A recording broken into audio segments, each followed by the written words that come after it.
What's happening? Hope you guys are having a good Friday night so far. We are trying something new, and we're attempting to stream both on Movies That Make You and on Papa Goss's YouTube channel. We're going to give that a shot tonight. So um, give us a moment as we kind of check things out, and our guests will be arriving shortly. So Cool. All right. excited. I just went live, so did it work? I don't know. I guess we'll find out. I'm gonna exit out of the phone for a sec just to see if it's Okay. working.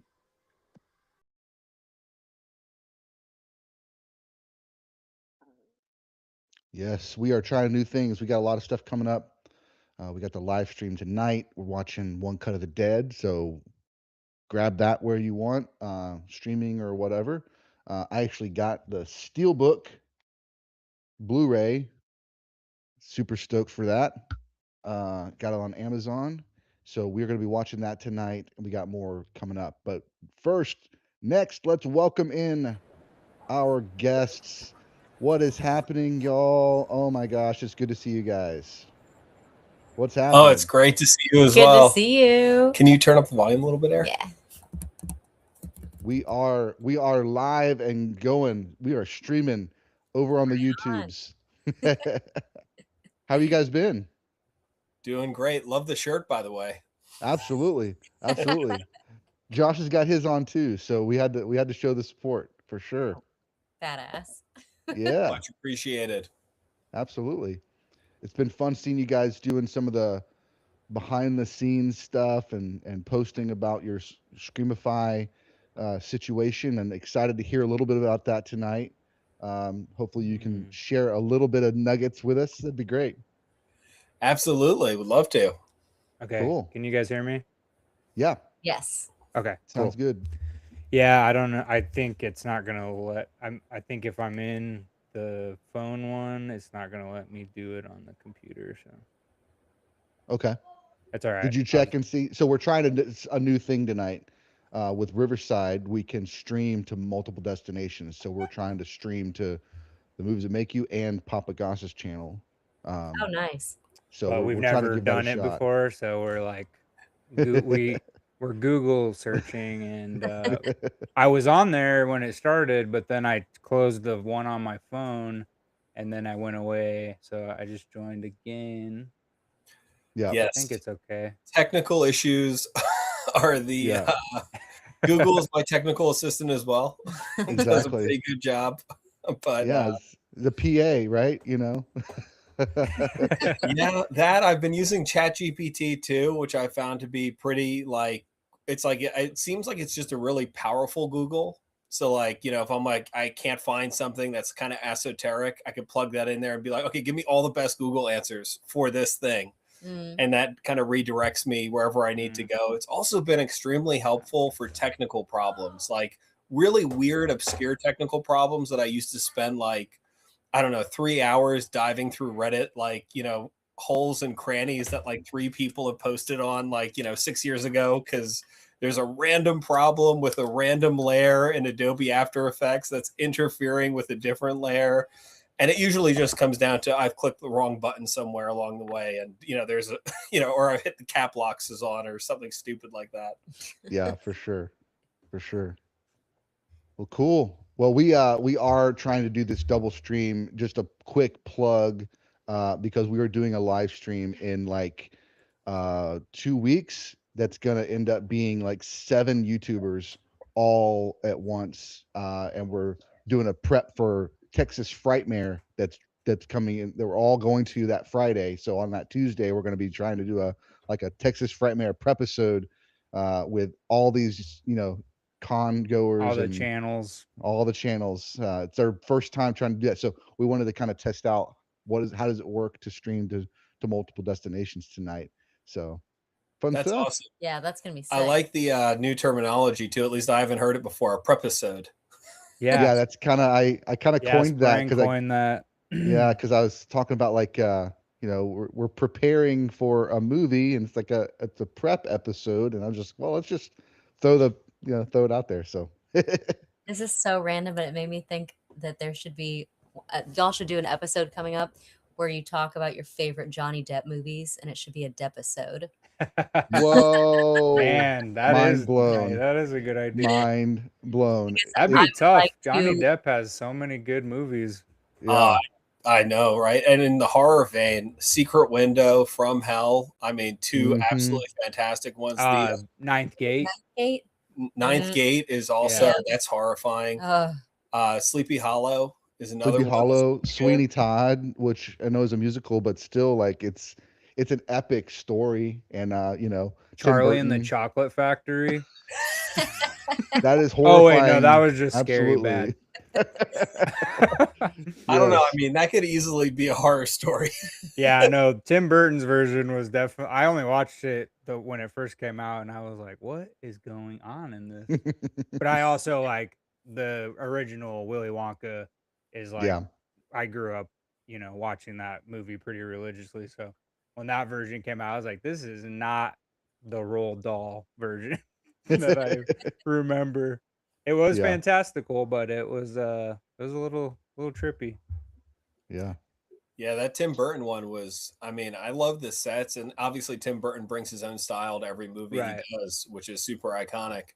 I remember I was watching it when I was a freshman in college in the dorm room, and I started writing my first ever like feature film script while having that movie on replay.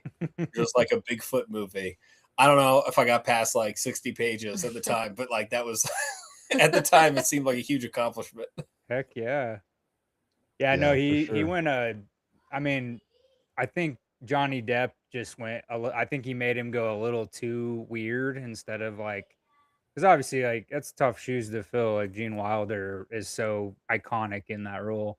But he Mhm. didn't have to, they didn't make him smile awkwardly and like have big veneers and like it was just so I was like, why are you going that route? Just have Johnny Depp be Johnny Depp. Like he doesn't have to be goofy. Like Yeah. I mean, that's But just it- what Tim's vision was, I guess. So Yeah, and Johnny's done a lot of work with Tim, and they have this kind True. of shorthand, and it's like they understand each other in a way that we can't. But whatever reason, that's what they were going for. But then you think about like other roles where he's been able to step out of that and be, I think Black Mass comes to mind, and you're just like, oh yeah. whoa, like he does still have it, right? He has those acting chops, and when he does a bunch of pirates, people kind of forget how good an actor he is because he's just playing these quirky characters, but he can play, killer characters also, no pun intended. But You know, he was also in Tusk. Oh And- yeah, that's right. And I Yeah. think he reprised that role for the what's the Yoga name? hosers. Stars his daughter and Who Kevin did- Smith's daughter. who- Yoga hosers. Yoga hosers. Yoga Hosers. Yeah. Yeah. Yeah, That's because Kevin crazy. Smith, he was trying to do a trilogy. I don't know if he ever got to do the third movie, but yeah, he did Tusk. I thought Tusk was pretty interesting. I mean, I like Justin Long a lot, so I thought the makeup effects were incredible in that movie. Like Oh, his yeah. Right. transformation was so realistic. I was like, man, this is really good. Yeah, and Justin Long is fantastic. I mean, Jeepers Creepers is Yeah. like Mhm. one of the one of my favorite horror movies, and like absolutely terrified me as a kid. Oh yeah. And in a very similar way, Tusk kind of brings back a lot of that same, like, kind of trapped in, obviously, an unstoppable entity in a lot of ways with the same Justin Long esque, shifted slightly. Obviously, he comes in with a lot more attitude and charisma because of like his, streaming personality and kind of where he is in the world. But it sits Mhm. him in a very similar situation, which I like. I think he does a fantastic job in everything he's in. But those two movies specifically, I think, are great. Yeah, I even like a Absolutely. lot of his like one of my favorite rom-coms ever was Going the Distance with Drew Barrymore, Yes. Justin Long, and Charlie Day and Jason Sudeikis. That movie is so good. And there's a real band. There's a band in that movie that I love. And I got to meet them in Denver a while back. They're called Boxer Rebellion. And that's the cool. band Nice. that's the band that in the movie Justin Long's like trying to sign that. He's like, I wish I could sign somebody like this. And then the end of the movie, he like takes them on as his client or whatever. But I met them in Denver and I had him sign this big. I was like, the first time I saw you guys was in Going the Distance. I love that movie. And they're like, that is a fun movie, isn't it? I was like, yeah, you guys are. Oh, and they're also really good live. But yeah, that movie makes me think of that band all the time too. So Absolutely. And now that you said that, it reminds me of another Justin Long role, and it's I think Mark and Mindy make a porno. oh And yeah, Justin Long, Zach Yeah. and Miri. gay Jack porn and Mary. star who comes Yeah, back. Yeah. Zach and Miri. Yeah, Yeah. they. Zach. Oh Yeah. my Yeah. god, Yeah. yeah. He's actually like out of all his roles, I think he said in an interview once he gets people come up to him the most for that extra. Like he wasn't even in the movie that long, but he's so funny in that role. And Brandon Routh is his like boyfriend in that scene. Yeah. And then That's amazing. what's her name? Elizabeth Banks. Thanks. She's Mhm. yeah, she's like she had a huge crush in high school, and at the reunion, she's like, I'm gonna go for it. And then Seth Rogen meets Justin Long first, and he's like, oh, he's like, so what do you mean? Like, what's the movie that he references? He says, I'm into all male casts. And That's Seth right. Rogen says, he's like, what you mean like Glengarry Glen Ross? Yeah, then Justin has that ridiculous, inappropriate line, but yeah, so and just Yeah. he changes his voice too. He has like he makes his voice all Talks deep really in low. Yeah, he's like, yeah. that. Yeah, no, I he won't say what he said, but yeah. he stole the show in that movie. Like Yeah. Justin Long in that movie, and then there's another small role in that movie that was really funny. I think I want to say it's the bigger guy from uh what's it called? Oh my gosh, Spring, the movie that you and I love, the horror comedy, Tucker and Dale versus Oh Evil. yeah. Yeah. Yeah. Yeah. The heftier Tyler, I forget his last name, but the heftier guy from that movie, he's like a drunk guy and he comes in the coffee shop while they're like shooting a porn one night and he went to the Steelers game or whatever.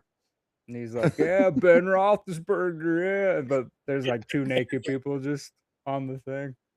Yeah, he has a funny. So like all these small bit parts were funnier than the entire movie, but Mm-hmm. it's good stuff. Absolutely. Absolutely. Yeah, I actually really enjoyed that new Seth Rogen show on Apple The TV. studio. The Studio. Oh yeah, Good. It was really Yeah. good. Yeah, I can't wait for the next season. I want to watch it. It's on the list. I haven't yeah. I started haven't it seen it yet but either, but my brother watches it and he loves it. He's like, I can't believe how good this show. He's like, Seth That's Rogen awesome. has just. I mean, he's always done good in stuff he's done, but like, I think his last 10 years of his career, he's produced, he's written, Mhm. directed some stuff. Him and Bill Hader actually both. Like Bill Hader's another person who I'm just like, is there anything you can't do? Like Yeah. you're so Yeah, they're both talented. great. I think Seth Rogen got his start in Donnie Darko. I Like think that you're was Oh right. wow. Yeah. great And roles. he's actually you can't unless you go back and rewatch and look real closely. He's the cameraman in the first Anchorman. Oh. With when Christina Applegate is doing the news for the cat modeling show or whatever. Seth Rogen's the cameraman that's like laughing. He's got like one eye on the thing. But back then he Wow. wasn't at I I mean have to go back and watch I that. think he'd been in Freaks and Geeks already, but like Mhm. he Yeah. hadn't really like not definitely it wasn't like a starring actor or anything like that. So That's Well, he it's was fun in to a go back and 40-year-old watch. virgin too. He Yeah. played like one of the workers at Best Buy who goes in for the Yeah, waxing. yeah, they did like the knockoff Circuit City or whatever. Yeah. Yeah. That's amazing. Yeah, he's Yeah, back then, like, yeah, it was all about Steve Carell, right? He was just a side character, but yeah, his career has really spanned the gambit of like, Mhm. you know, I guess climbing. If I usually don't think of Hollywood as having a ladder, right? It's like you don't notice people, and then all of a sudden they're up here. But if I Mhm. think if you look at everyone's career, there usually is a very, practice set of things that you kind of go one to the next, to the next, to the next, unless you're Brad Pitt. And Yeah. Right. you do And then Thelma Louise, and boom, you're a The sex Yeah. rest symbol is icon history. for the world. For Brad real. Pitt, For real. he's so I used to live in Springfield, Missouri, and that's where Brad Pitt, like, he was born in Oklahoma, Shawnee, Oklahoma.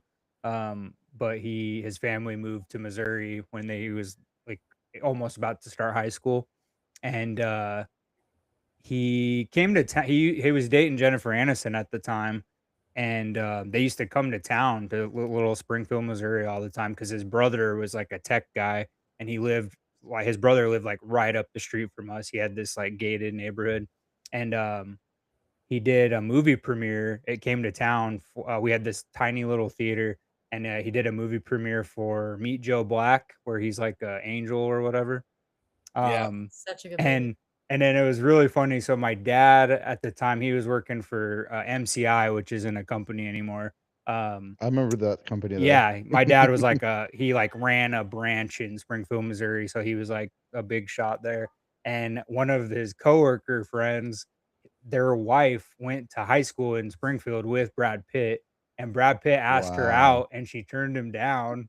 And then Oh my flash goodness. flash forward to the Meet Joe Black premiere, the newspaper came out, and we went to their house. This couple that I'm talking about, we went to their house they had kids, and my brother and I played. They had like a party, and they were talking about it in the kitchen. And she had the newspaper from the Meet Joe Black thing, and she went down there, and like she's like right behind Brad Pitt on the front page of the Springfield newspaper.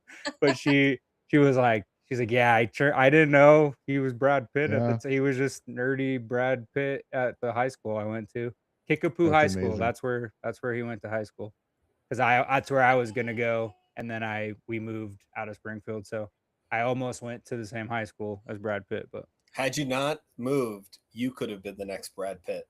Papa Yep. Pitt. yeah, Papa Pitt. he thinks he should be me, is what it is. Yeah. That's Yeah. right. No, I wish I mean, Brad Pitt is an anomaly. That guy's Yeah. he's looked the same for 30 years.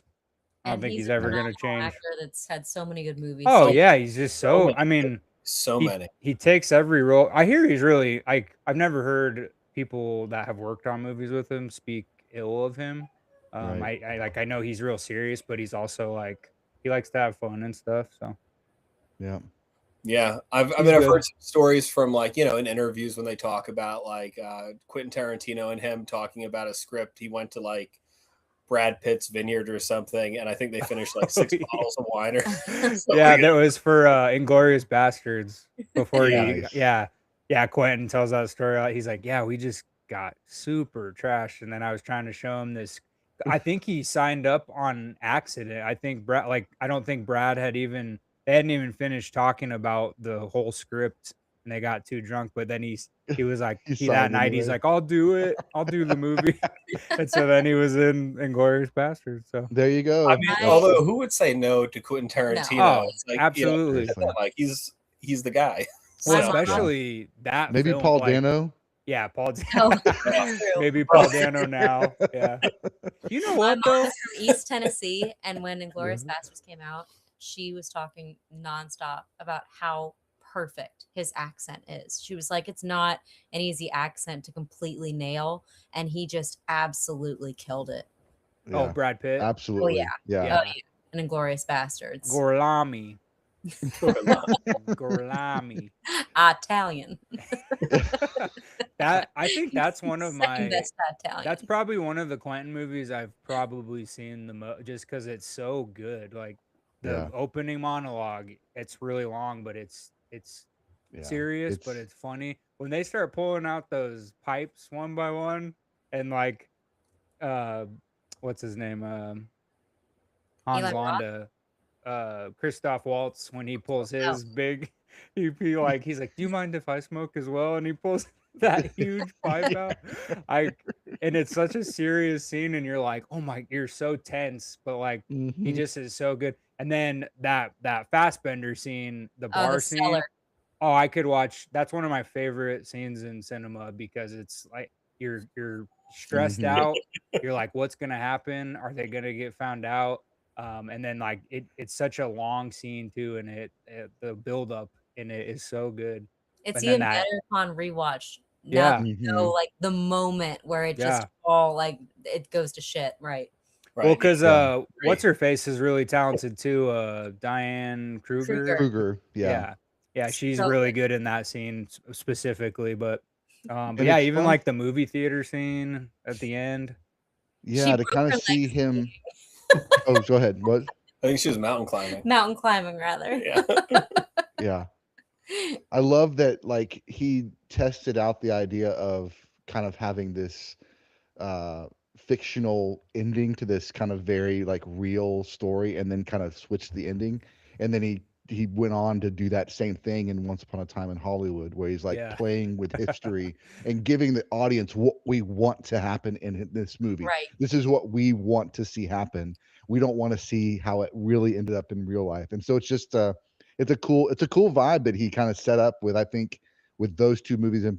particular, where he's tackling some real history and then giving us this kind of fantasy ending to make us feel like the movie got a happy ending, even though we know it ended poorly. But Well, and then there's Cathartic violence. what'd you say? mhm. Cathartic violence. Yeah, Yeah, yeah, yeah. He a lot of them have said that there's a bar in Germany that they just found it by chance when they were filming there, and it's all Quentin Tarantino themed, but they only own like one. They have like a projector in there, and they try to play his movies, but I think they only have like 2 copies of his movies. I think it's like Death Proof and like one because they just don't have the capability to get the other ones to project them. But they went in there and it's like there's like Quentin posters and all that. So they would go there after they'd film, and like all the German people would just kind of like they didn't act like fanatics, but they would just Mhm. like stare at them. They're like I think they didn't even I think Quentin said they didn't even realize who it was the first time he walked in. They just were like, "Hey, you want a drink?" And it's like it's Yeah. the guy that your bar is themed after, and he's got a very distinct look. I feel like you guys would know who that is, but Yeah. He But was you just can't. experiencing a Stanley Kubrick moment. yeah, Yeah. Anonymous. Yeah. Speaking I of, love that oh yeah, movie. yeah, No, I just want to say I love Inglourious Basterds. That's one of my favorite movies. it's great. Now you said anonymous, and I thought of something else that it was autonomous, which I think is something that you guys are Oh, working on, right? So share a little Ooh. bit about what you got going on. That's so funny because the moment he said anonymous, my brain also went to autonomous because that's just been our life for yeah. like I meant to say anonymity, but I'm been thinking about autonomous so much. I I just was said like- anonymous, I was which is like- not the correct way to say what I said there. But I was hoping that no one caught off on it. But now we've turned it into a great segue. perfect. So yeah, Yeah. Autonomous is a micro horror and it's shot vertically and it's going to be a new series on Screamify. We were lucky enough that Screamify actually had contacted us as Big Squid, big fans obviously of our work with ZombieCon Volume 1 because they have that on the platform. And we had some really great meetings with them. And this is their script, but they brought us on to produce it, Kyle direct, edit it, me to star in it, and it has been a whirlwind. We are super close to delivering the final, I think, 3 episodes? There's 20 episodes that we made. They're Oh, micro, wow. so they're like Yeah. a minute and a half, maybe 2 minutes each. Yeah, most are about a minute runtime, a little under, and then Mhm. 1 or 2 episodes, the action really gets going, and they go bump up to like 2 minutes. But it's definitely in the micro drama vertical format. It's got a little bit of horror, a little bit of heart, So a little bit of action. It follows, we can say now because there's so many promos out, it follows a couple, and I'm obviously one of the couple, and they're having a terrible argument in the back of a Gomo, which is in this universe, the autonomous car, on their ride home from a dinner that went south, and they're distracted. They're not paying attention to the road, to the route. They're arguing with each other. So you get that like vertical drama, the relationship drama, like how all vertical series or the drama is like up to 29 on a scale of like 1 to 5. It's like the atmosphere, but this is really grounded, I like to think, as well. So it's dramatic, but it's grounded, and we're having our argument, we're not paying attention. All of a sudden, we start noticing we're going the wrong way. The app is glitching, the car stalls. There's some kind of mysterious something that is coming for us, and I'll leave it there. But Yeah. it's, yeah, like Kyle said, it's got drama, it's horror, there's a lot of suspense. It's a lot more the psychological and suspense. But I think it's going to be awesome. And I will say, and I haven't said this before, I don't think I'm preaching anything here, but I will say our monster, which I won't discuss anything else about. I did get a fantastic actor to play that monster, and the guy is like 7 feet tall. So Quite Pauly Wow. Shore. A giant. it is That's Pauly Shore. He awesome. actually was on my shoulder. So you got me. Not the weasel. I feel like a child standing next to him. It's like, how's it going up there? Oh yeah. That's And awesome. he's like 7 feet tall, and somehow, because a lot of really tall people are also very thin, right? They're usually like thinner arms, thinner builds, just because it's so hard to put on that much muscle.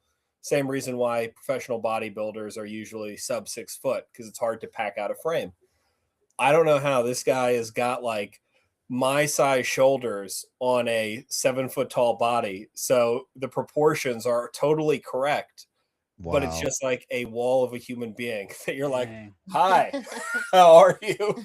And we had him in the costume, and I'm like, oh, this is terrifying, because we're out That's at a road in awesome. the middle of nowhere. Actually, we shot on we closed down the same road that they closed down for Walking Dead. For like all of the Oh, shots, you see them awesome. walking on a 2-lane road. Yeah. Like this is the Walking Dead road, because it's got woods on either side. It's a perfect road for this type of thing. Mhm. And you're out there, it's already dark. Obviously, you've got the film lights on, but it's still, you got smoke blowing everywhere. He's in the creature get up, and kind of like watching your back as you walk away from him. He's the Yeah. nicest guy in the world, but still Yeah, terrifying. that was an awesome shoot too. Going out to it was like shooting on hallowed ground. Nice. Mhm. I Very, bet. Yeah. Yeah, I was just gonna ask if you guys. I figured you shot in Atlanta or near Mhm. Atlanta, so in that's Atlanta, cool. yeah. Awesome. Yep. Yeah. Shot And in did I see Atlanta. Yep. did I see some shots in a garage, in like your own garage too, like in some of the behind the scenes stuff? I figured you shot ZombieCon in your own apartment. I figured that was your own garage. Yeah. Oh yeah, definitely. You got to keep costs down, and we're yeah. poor man's process for some of it, because the Waymos, which we're kind of spoofing here with our Gomo car, we did shoot in an actual Waymo, but they're hard to get in Atlanta. There's not a registered app for the city yet, so you have to get them through Uber. So I think there were a couple shoot days where we burnt like 6 hours Oh my just God. trying to Mm. call Oh and wow. get a Waymo to come. And we did eventually, after some more investigation on my part and repositioning. And You need to dig into this a little bit longer. her dad and I actually went Waymo hunting on more than one occasion. And we were like, I felt like I was the guy from Moby Dick, and this was my great white whale. And so Yeah. Captain Ahab just following these Waymos through Atlanta. I don't know what the people driving in the Waymos thought if they saw our car kind of like darting through traffic. And as soon as Yeah. they drop people off, I'd be like trying to call them and get them to come over. And one time it was about to pick someone up, and her dad's like, Kyle, just pay the guy to take the Waymo. He's gonna let me do that. Okay, so picture this. We've got in like a black SUV, and we're like idling on the side at probably like, I don't know, 11 o'clock at night in the middle of Buckhead, Atlanta. And we've got our sound guy in the front. He's got all of his gear hooked up and ready to go. In the driver might be a PA. In the back is like our AC, and he's again got all of his equipment ready to go. Our 2 actors and Kyle, and everyone but me has their Uber app out. Oh, is and I've also got the Alexa Oh, yeah. 35 ready to go, like, sitting on my giant. lap, which is, Yeah. when it's kitted out, is not like an easy thing to hold for a couple hour period. And everyone is sitting there ordering ride after ride and canceling the moment that it appears, and it's not a Waymo. And it was so bad that after like a couple hours, we started just making songs like we were camping out. It was like waiting on a Waymo. Well, and it was also a winter storm advisory for the first couple days, and we think that's why we had trouble getting them for those days, because it was so cold outside that when we were able to we had a rented car that was the same model as the Waymo, obviously without the gear. So I thought, worst case scenario, let me get some footage of this, picking up our actors. Maybe we can use it. We ended up not needing to because we actually got the real thing. But, I'm always thinking worst case scenario, we're here, everyone's set. And we got out there and we were filming for maybe 3 or 4 minutes. And I had to actually wrap it because I could not feel my fingers, and I had heavy gloves on and everything. And I have never actually not been able to feel I'm used to being cold. I grew up in New Jersey. I've skied, I've snowboarded, I've spent I've got pushed off a chairlift once. I've been in the snow before. So, but this was a new level of cold that I had never experienced. And I had to actually wrap the night, and we were probably at 2 a.m. at that point. So we're pretty much done anyway.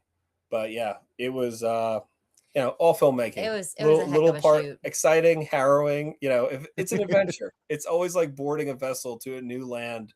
Whenever you start any filmmaking process, there's always going to be a million things that go wrong, and you're just kind of hoping that the things that go right turn into the quote unquote magic. And luckily, they usually do. For the wood scene, I was like, it was, I think, the night after that, so it's part of the same storm. Yeah, same storm. We had her outside in a dress, in a spaghetti strap dress, with no shoes, running through the woods. And now seeing that same wooded area, like as spring and summer is kind of getting closer, and the amount of bugs out there, I'm happy. It was a winter storm advisory, and every single living thing out there was like buried deep in the ground because it's more horrifying now than it was then. Yeah. We actually had to wrap. Yeah, we were wrapping up that shoot, and all of a sudden we start hearing coyotes. I was like, that's a coyote. All right, everyone, we're getting on the other side of the fence. We need to move. There's a pack of coyotes that run through this neighborhood, and so I was like, do not want to tangle with them. And I don't know what the gun laws are in Georgia, but we didn't have any, so we would have screwed either way. And then we're standing there waiting. I have to now spitball into this. We're standing there waiting. It's in the dark, it's pitch black, it's a little bit creepy out there. And I start hearing something, and I say to my friend, the sound guy, Mr. Tolson, I'm like, Chad, this is creepy. I feel like I hear someone out there. I feel like I see someone. He's like, no, you do. I see someone too. Hold on, shh. And we all kind of get quiet, and a light is getting closer, and there's walking. And there was a dude that just started coming towards us. He saw the big film lights, and he's like, I want to make sure construction's not happening over here. I'm like, you scared the crap out of me. Out of nowhere. It was so creepy. Yeah, he just emerged from a big bush and parted the leaves with his flashlight. He was like, hey. I was like, oh. What are you kids doing back here? Have y'all ever seen This Is the End? Yes. Where I think it's Craig Robinson comes down. It's like a big shadow, and he's like, it's all scary. And then he comes and he's just in he's a big got a blanket in his boxers. The guy was like, you were like, and then he shows he's I can't sleep. Dude. Yeah, that's amazing. That's amazing. We have a lot of stories from Autonomous. But I think it's going to be a very exciting project. We just kind of submitted it, and so I think they're testing a few episodes right now in the app. I don't think that they're live yet, but it's definitely, I don't know. Obviously, I'm partial. He couldn't help himself. I think it's great. He shot this like it was a feature film in terms of quality and lighting. Yeah. It looks really, really beautiful. That's awesome. Also, we can't wait. It was a fun challenge to find angles inside a car because a lot of it takes place in this autonomous vehicle, and trying to find all the different angles that you could shoot at. It was because I didn't want to make it standard, just you normally see car driving shots. It's level at the people. It's from one specific angle. They're usually not in the car very long. They're going from point A to point B. So tried to really vary it up and give the audience something that would be visually stimulating while simultaneously being invisible and seamless and kind of make sense with the plot. So nice.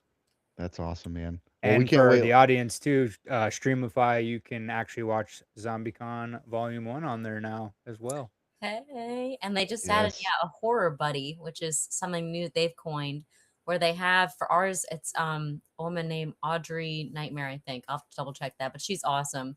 Anyway, they film her watching our movie, and then they put her right here in the corner of the screen. Oh, so that's really cool. And so that you don't have to watch a horror movie alone. You can have while that's you're really neat. It's so I like smart. that. They have now 3, I think, films on there. Ours is one of them where you can watch that. And I think that that's such a brilliant idea. I've Yeah, never that's heard really of any cool. other app doing that or anyone. And I think they want to do it Mhm. for more films too. So, Horror Buddy, definitely check it Yeah, out. that's really Nothing That's about cool. one. great. It's even more fun now.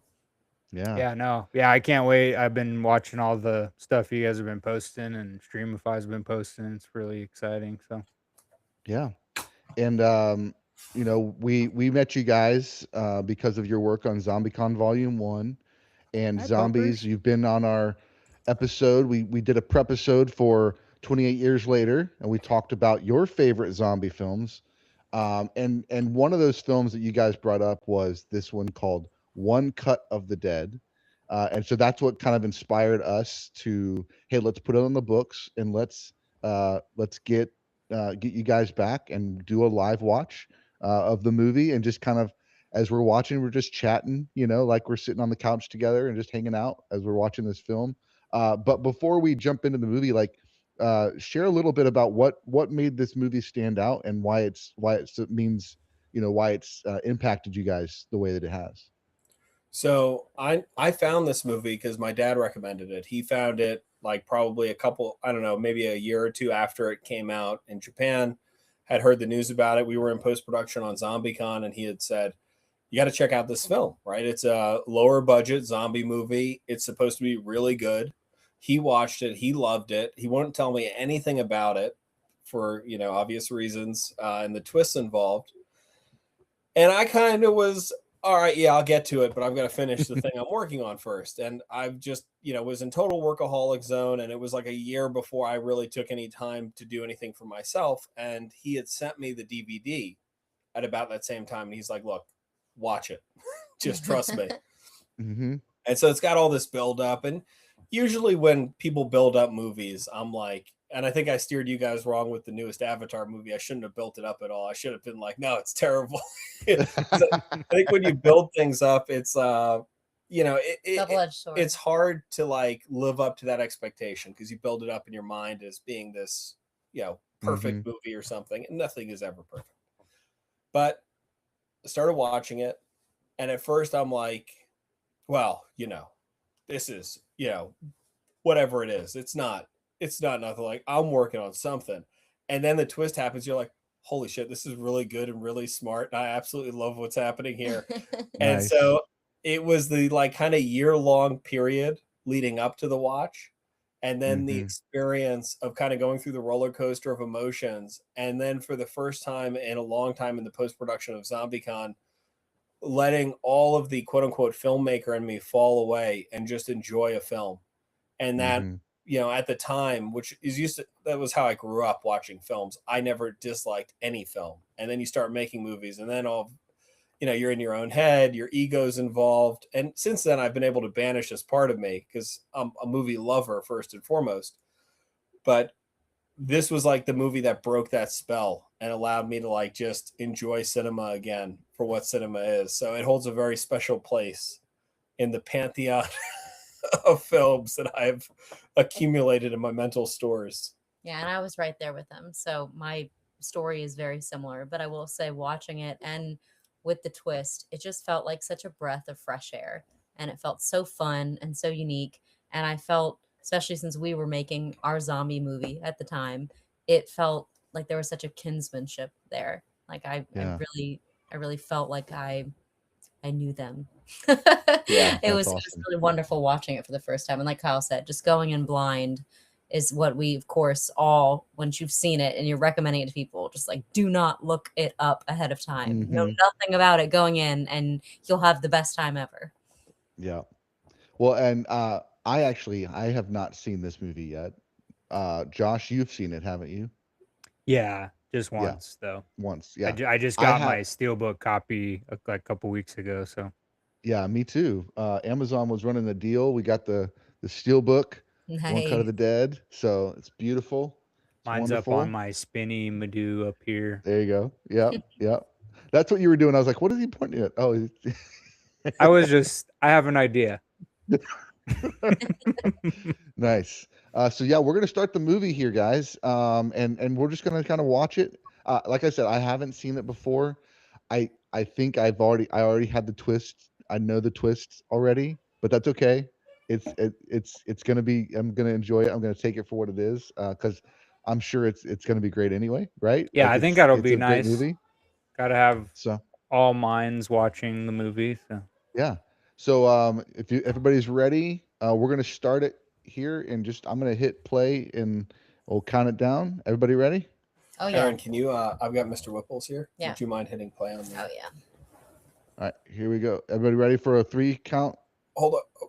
Okay, Yeah. yeah, we're set. All right, here we go. Good. 3, 2, 1. play. Here we go. And we are off. One cut of the dead.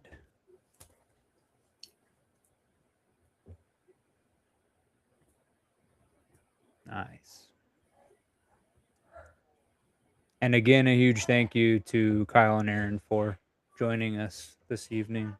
Yes. Pleasure's all ours. Thank you for Yeah. having us. Thanks, y'all. Yeah, This is we fun. try to do a live once a month. We've done quite a few lives, but I think this one's going to be the best one. So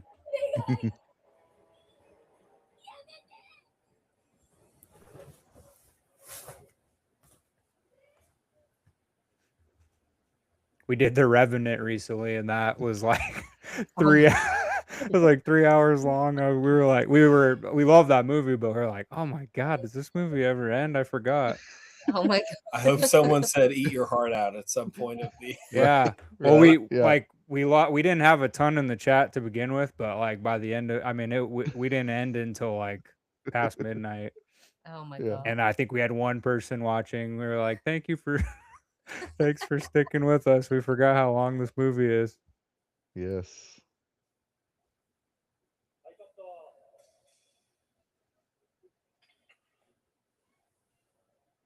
Nice.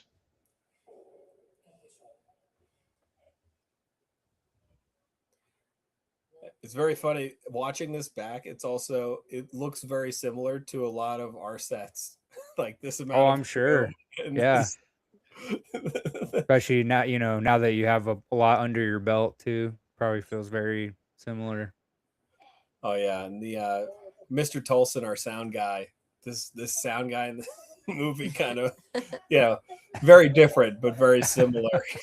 Nice. Mr. T.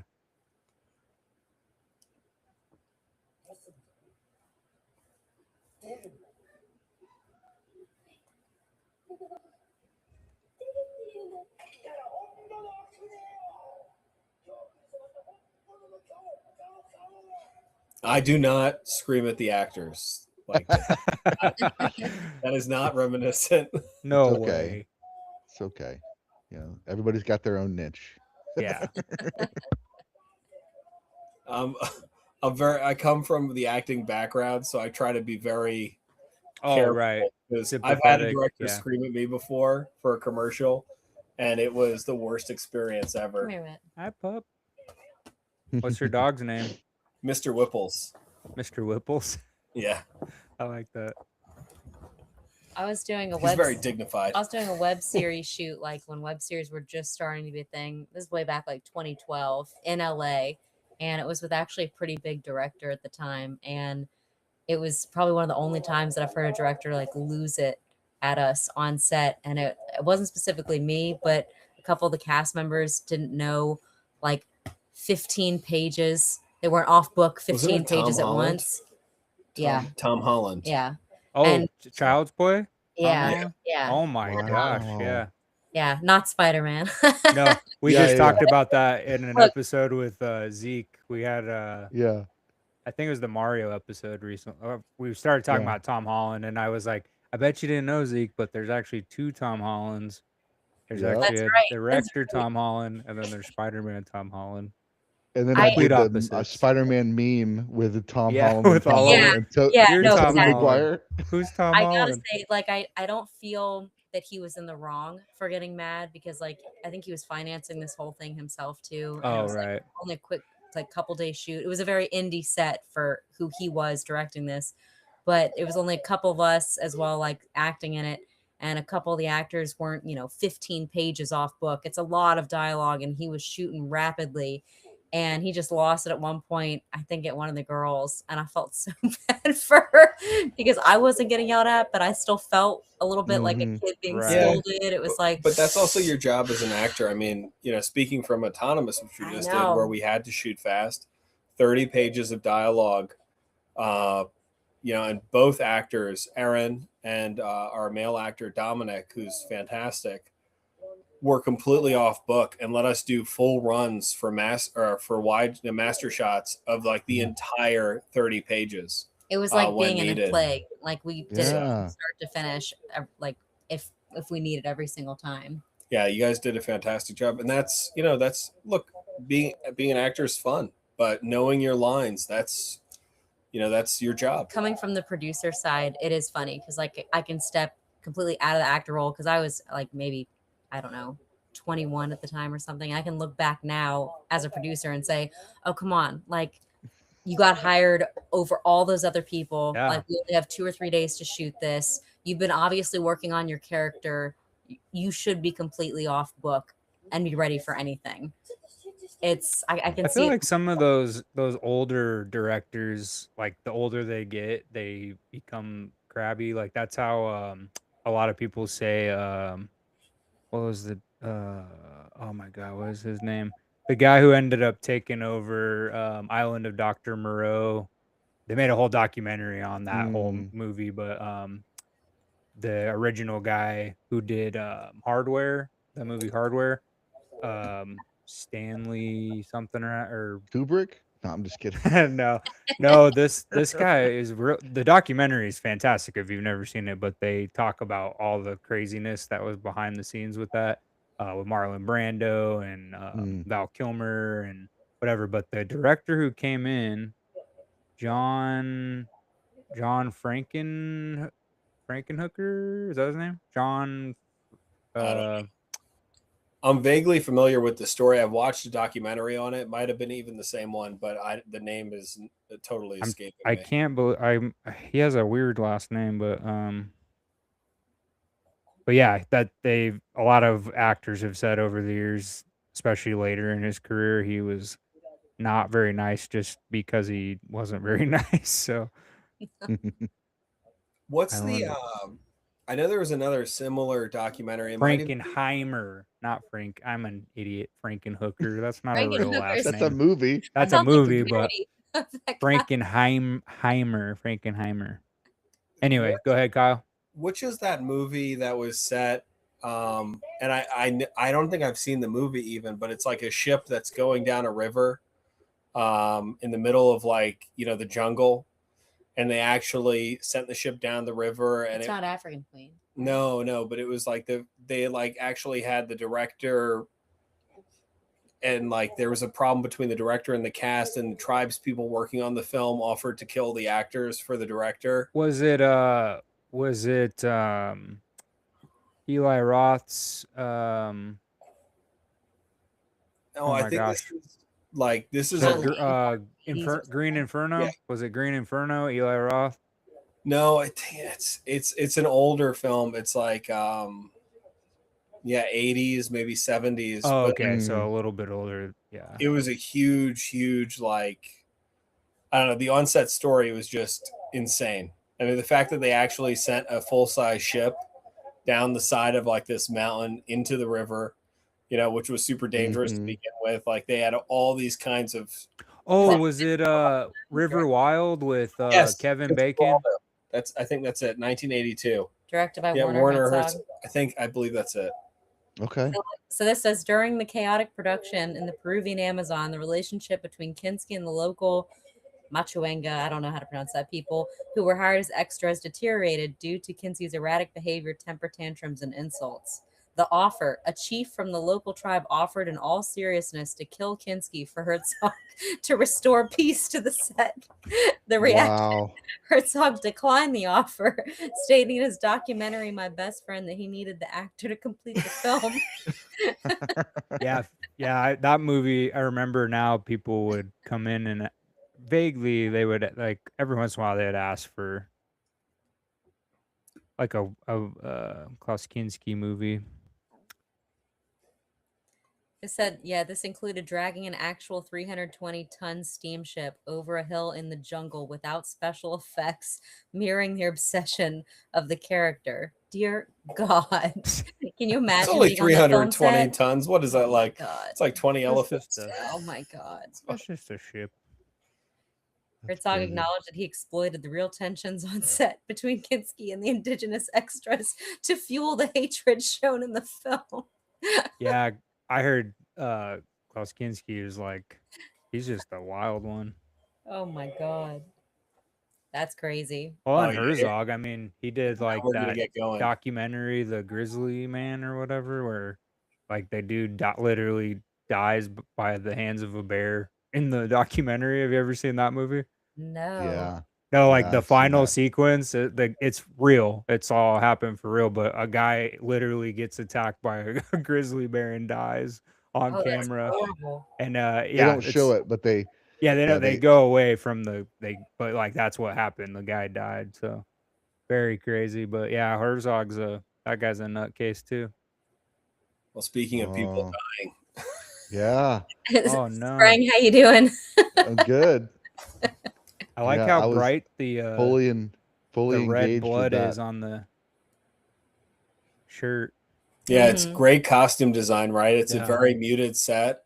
It's not like they isolated that in post and brightened it. It's just every other color that they've got on is fairly muted, apart from the orange, I guess, on her tennis shoes or pink. And Mhm. her headband too. Yeah, bit of the headband, but it's really nice. Just Yeah, no, costume it's set design. bright. I mean, he was just standing in very little light, but the red was very vibrant.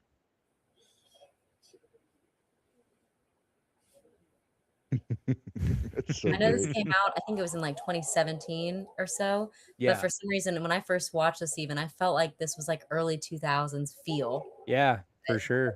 It looks Well, like and the camera's a little not grainy, but like, yeah, it doesn't seem like it would have been shot, less than 10 years ago. hmm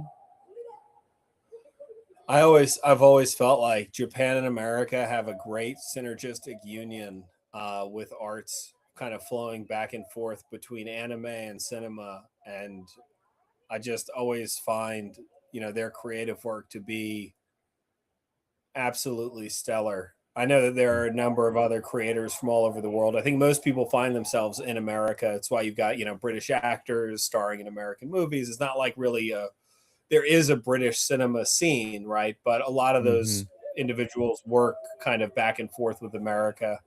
And that kind of goes to the rest of the world. But I think Japan being, I guess, geographically further away. So up until relatively recently, it was much further to get, or much harder to get from there to here. So I'm pretty sure the Pacific Ocean, it's a much longer distance, right, from California to Japan than it is from New York to London. I think it's Mhm. probably twice as far. Someone will probably correct me and say that I'm an idiot. It's like, Let's go, I just- chat. I mean, we trust you. that sounds accurate. I don't Yeah. know. That sounds legit though. Mhm. It's amazing. but I would love to go to Japan. Like that's like number Yeah, one for on sure. my will travel there when money is not an issue Yeah. list. Mhm. Because I want to go for I figure if you're gonna make that trip, I know it's a very long trip. My dad used to work in Japan for a while. He used to work for Mazda, so Oh, he would wow. travel from California or Florida to Hiroshima, Japan, which he said round trip was 24 hours because you had to get on a bullet train when you got there, and that was another I tacked on an extra 6 hours Geez, or a something. whole day. So It's crazy. Yeah, that'd be awesome though. Yeah, I agree. My cousin who lives in Pasadena now, she used to teach English in Japan, and then she met her ex-husband now, but they had a daughter, and I saw her when I went to LA a couple years ago, and we were chatting a little bit about that. But yeah, she got to live over there for I don't know 3-4 years. She said That's- it was awesome. So that's awesome.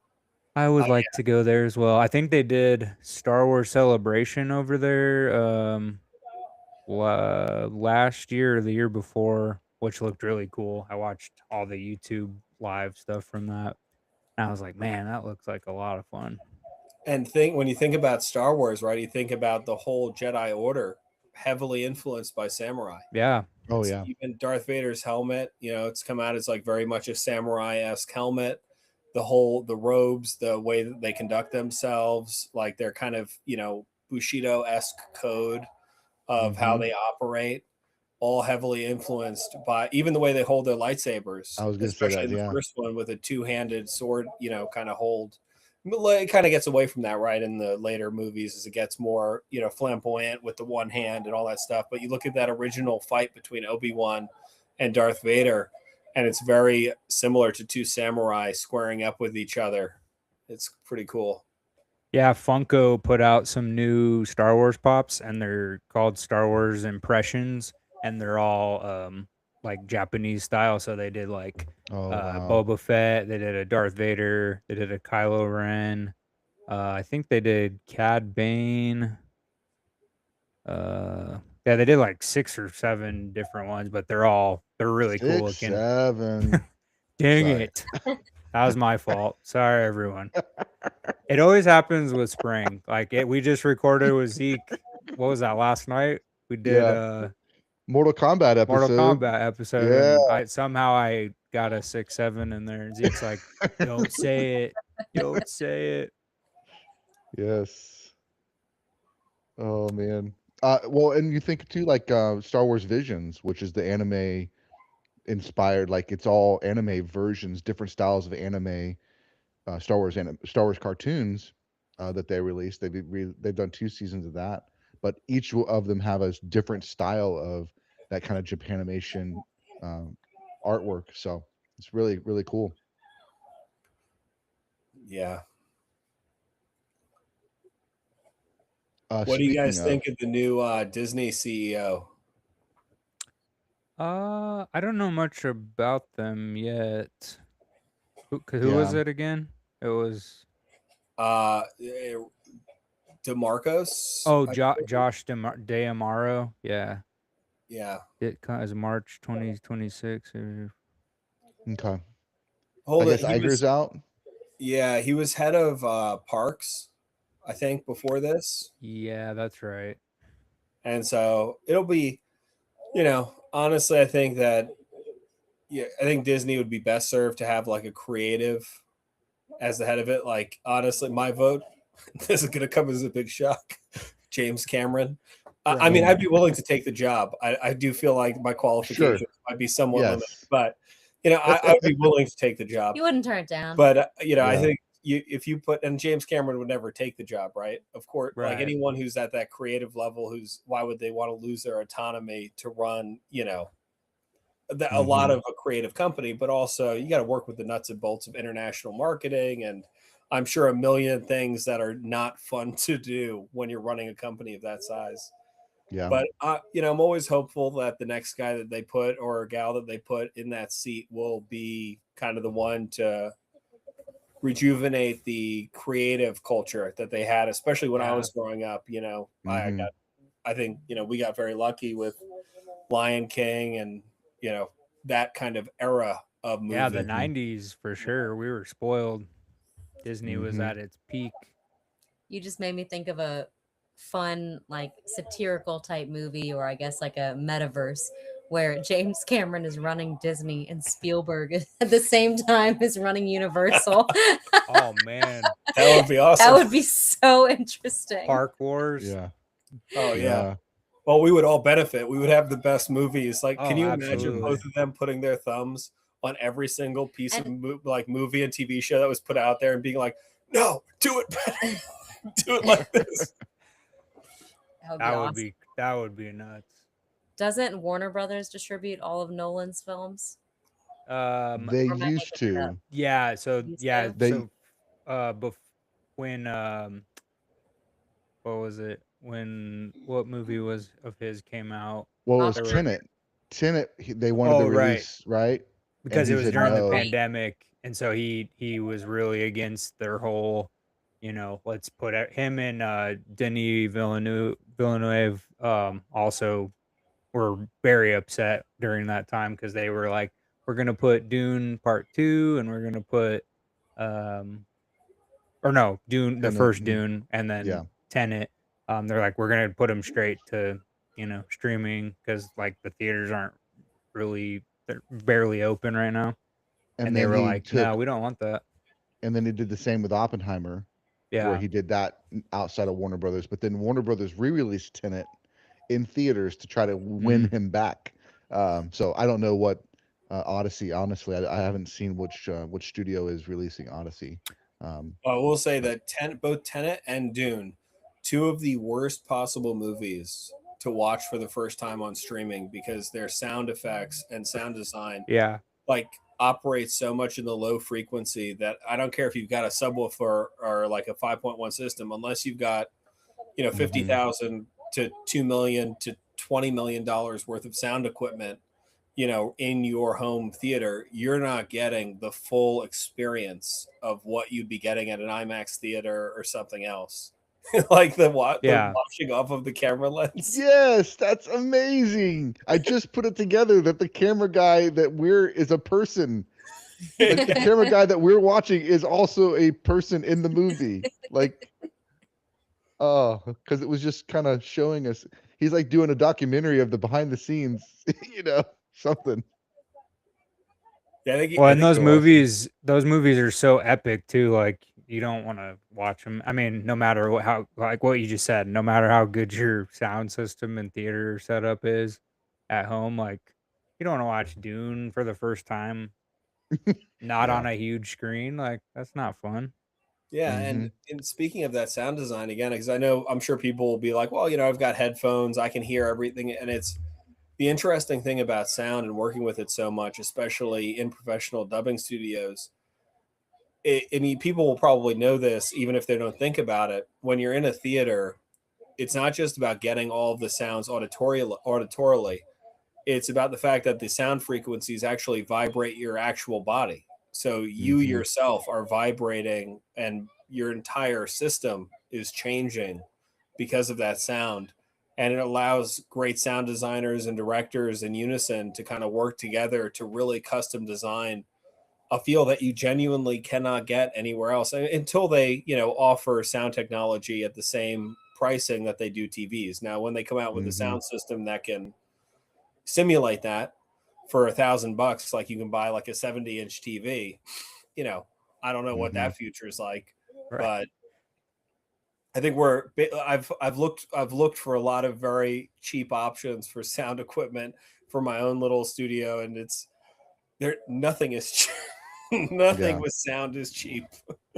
It's like you get the sound bar option, which is very affordable and very good for just kind of watching a movie. But if you want to get that full Dune experience with all of that low frequency stuff piped in, it's like, well, would you like a Rolex watch or do you want a sound system? If you can afford either one, which is usually the problem. This would be cool, right? She's running down this hallway. That'd be cool if she got to the other side and then the ZombieCon peeps just showed up to like save the day. Yes. That'd be pretty awesome. Avi comes running in for his. Yeah, Avi comes. There's a silhouette at the door on the other side. Or it's Punky and she runs up, bitch. Come on. I saw Punky got I guess she's not on SNL anymore. No, she left SNL I think like a year ago, maybe a little bit longer. Maybe two. Yeah, time kind of goes in a weird way for us because we don't really live work weeks, and it's I never really know what year or day it is, and I try to also purposefully not do that. My daughter has changed that to some degree, but I try to think of myself as like continuously 29, and I feel like having that mentality will keep me prematurely young. He actually had to ask me his age the other day. He legitimately did not know. I'm not sure of it at this moment, actually, and I don't want That's you to amazing. Yeah, 29. Right. Well, 29. Speaking of, tomorrow is my birthday. Hey, Happy birthday. Thank you. I'm gonna be 46. 46. Right on. So I'm a 1980 baby. right on the cusp of that Oh, that millennial. doesn't really work. It doesn't Actually, work as sorry. well, yeah. My dad's birthday is the 26th, one day after yours. Wow, and you know Nice. who else is? Good time. Channing Tatum. Hey. Channing, I just saw that today. Tatum. Channing Yeah. Tater Tots. Yum. I Mm. was Apparently, Will Ferrell and I share the same birthday as well. I Oh, looked that's this cool. nice. We were in a gym, so we used to go to Equinox out in California, and we used to go to the one on West Hollywood, like Sunset Boulevard. Sunset Boulevard, right? Okay.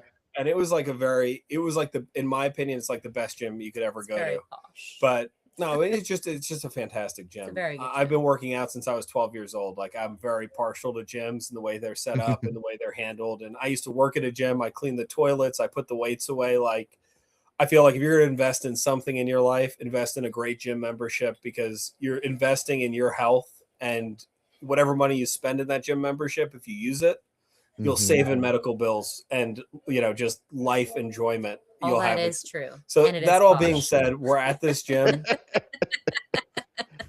Fair We're enough, at this gym, and Will Ferrell went to the same gym, and he was there. We used to go early in the morning. He would usually be there at about the same time. And Erin found out that their birthdays were on the same day, and she goes up to me. She's like, "Should I go tell Will happy birthday? Because it's my birthday, obviously, today too." And I'm like, "No, do not." He's with his personal trainer. I'm like, "Do not talk to Will Ferrell and talk about your birthday. That is not the reason people come to this gym, is so no one talks to them." Do not do that.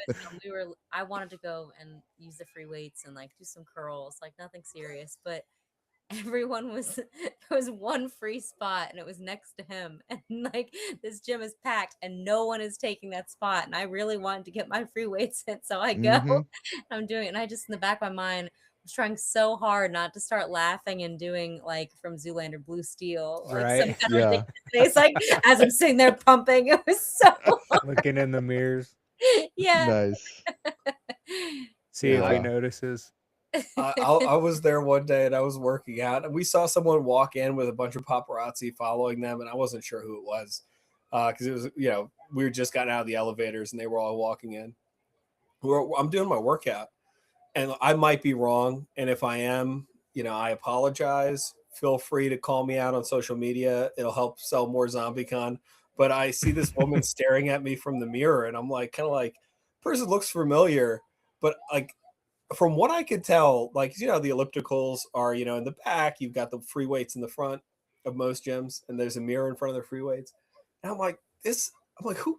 And I turn around, and it's Cameron Diaz, who's like now looking directly at me. Oh, And wow. I didn't even know how to react. I was kind of just like, ah. and I Are go you back to Cameron working out of like, Diaz? that was the end of that. She was only there, I think, for a photo shoot.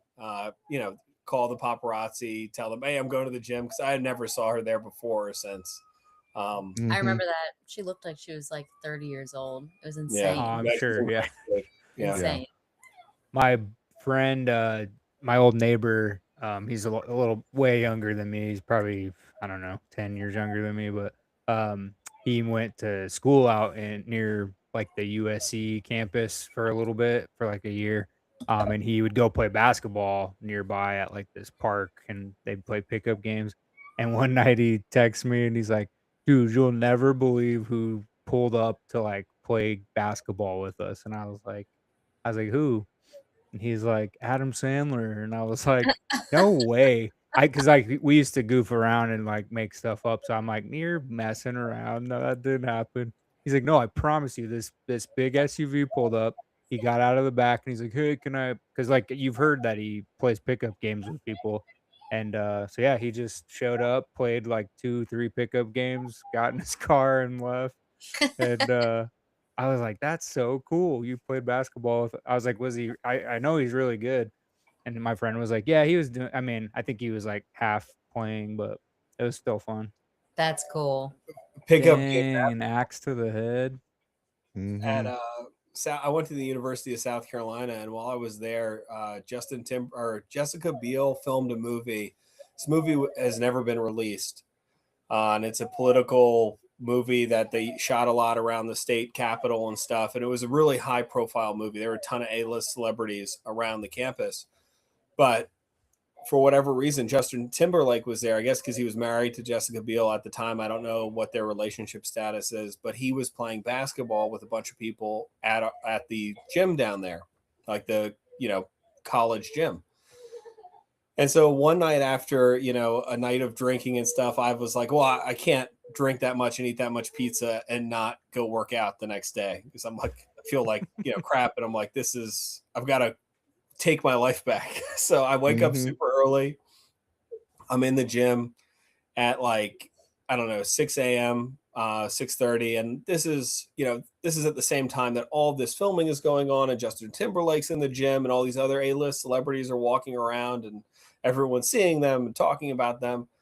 And I'm in the gym on a Saturday morning at 6:30 by myself, because no one in their right mind goes to the gym at 6:30 after a Friday night of drinking at college, right? That's usually not the thing. Right. There's a couple people in suits that look like very kind of scary standing around.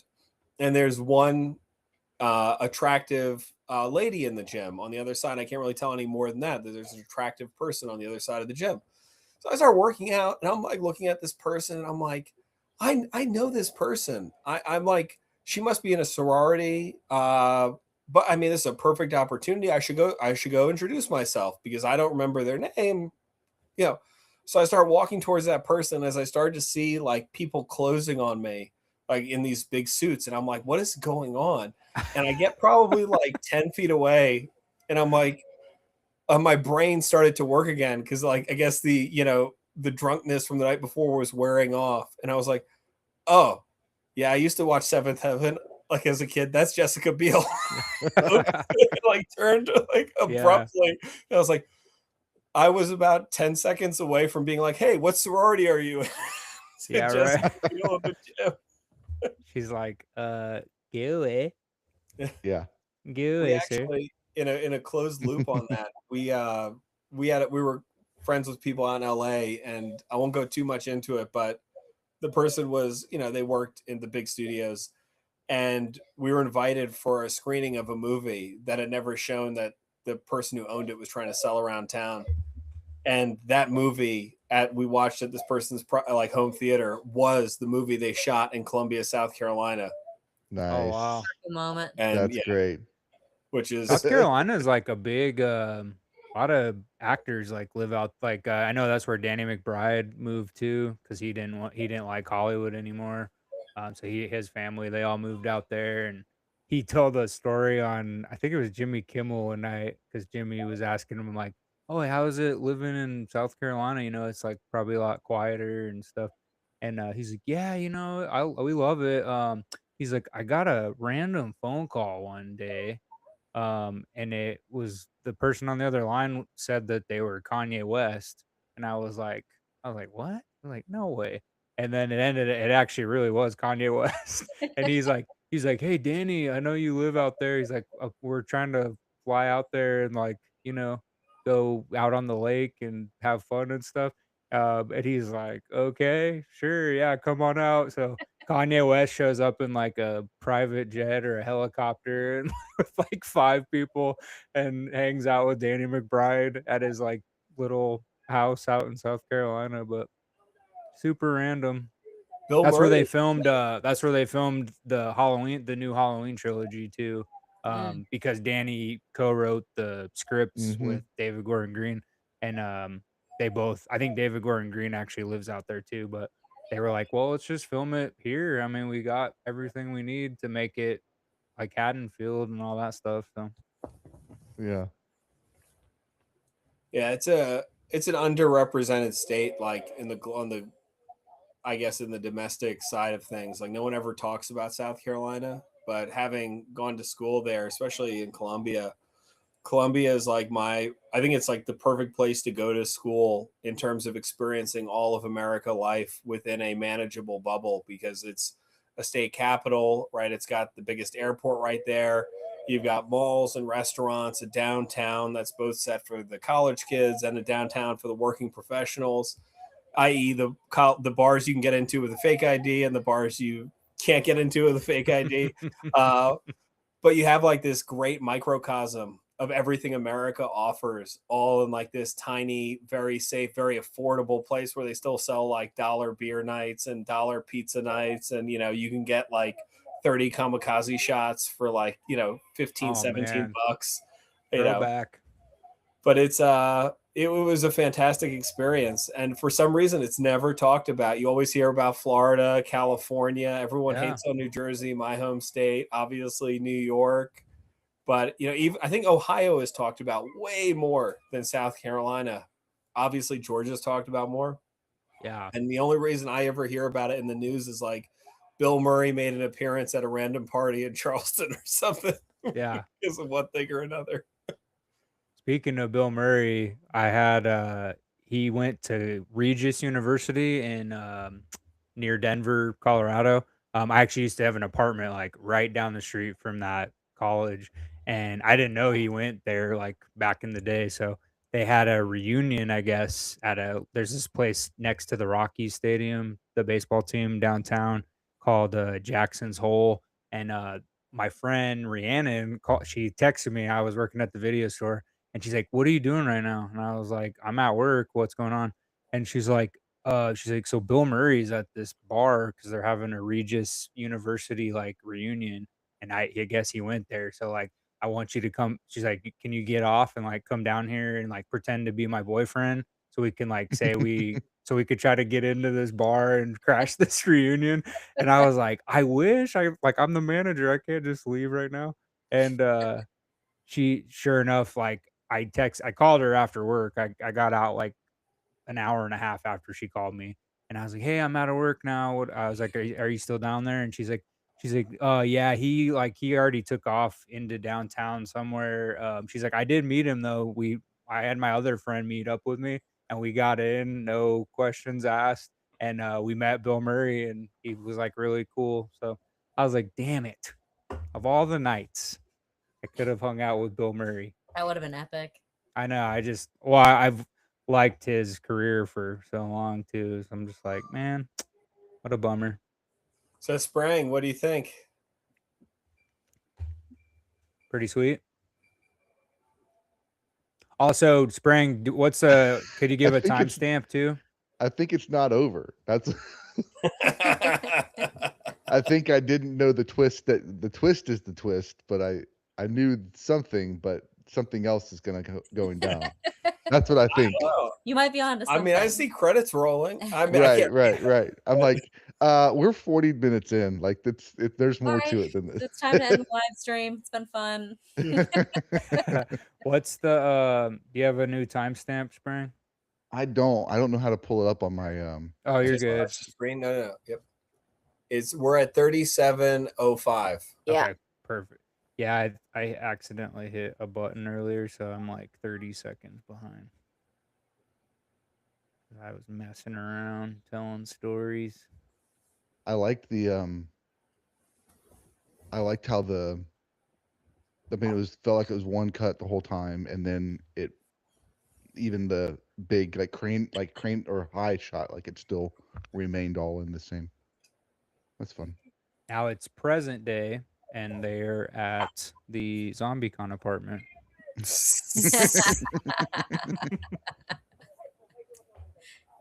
And action.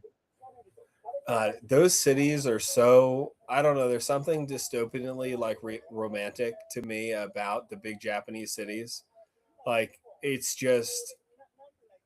like I mean, it reminds me of like Ghost in the Shell. Really, every time I see them, it's Mhm. like this from a cornfield filled of skyscrapers as far as the eye can see. Like it's just something you don't see in America. Like even New York City, it's huge and it's like massive and it's got all the buildings, but there are geographical markers with the Hudson River and there are other like kind of pockets, and the buildings are of varying heights.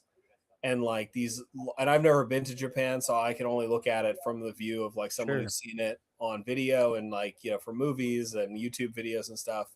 But there's something so like romantic and also like oppressively like crazy about that many people in that kind of area where I Mhm. feel like, especially as a kid, like if I looked at it, I'd be like, well, how can I ever make it? Like look at all of these people. There's so many people.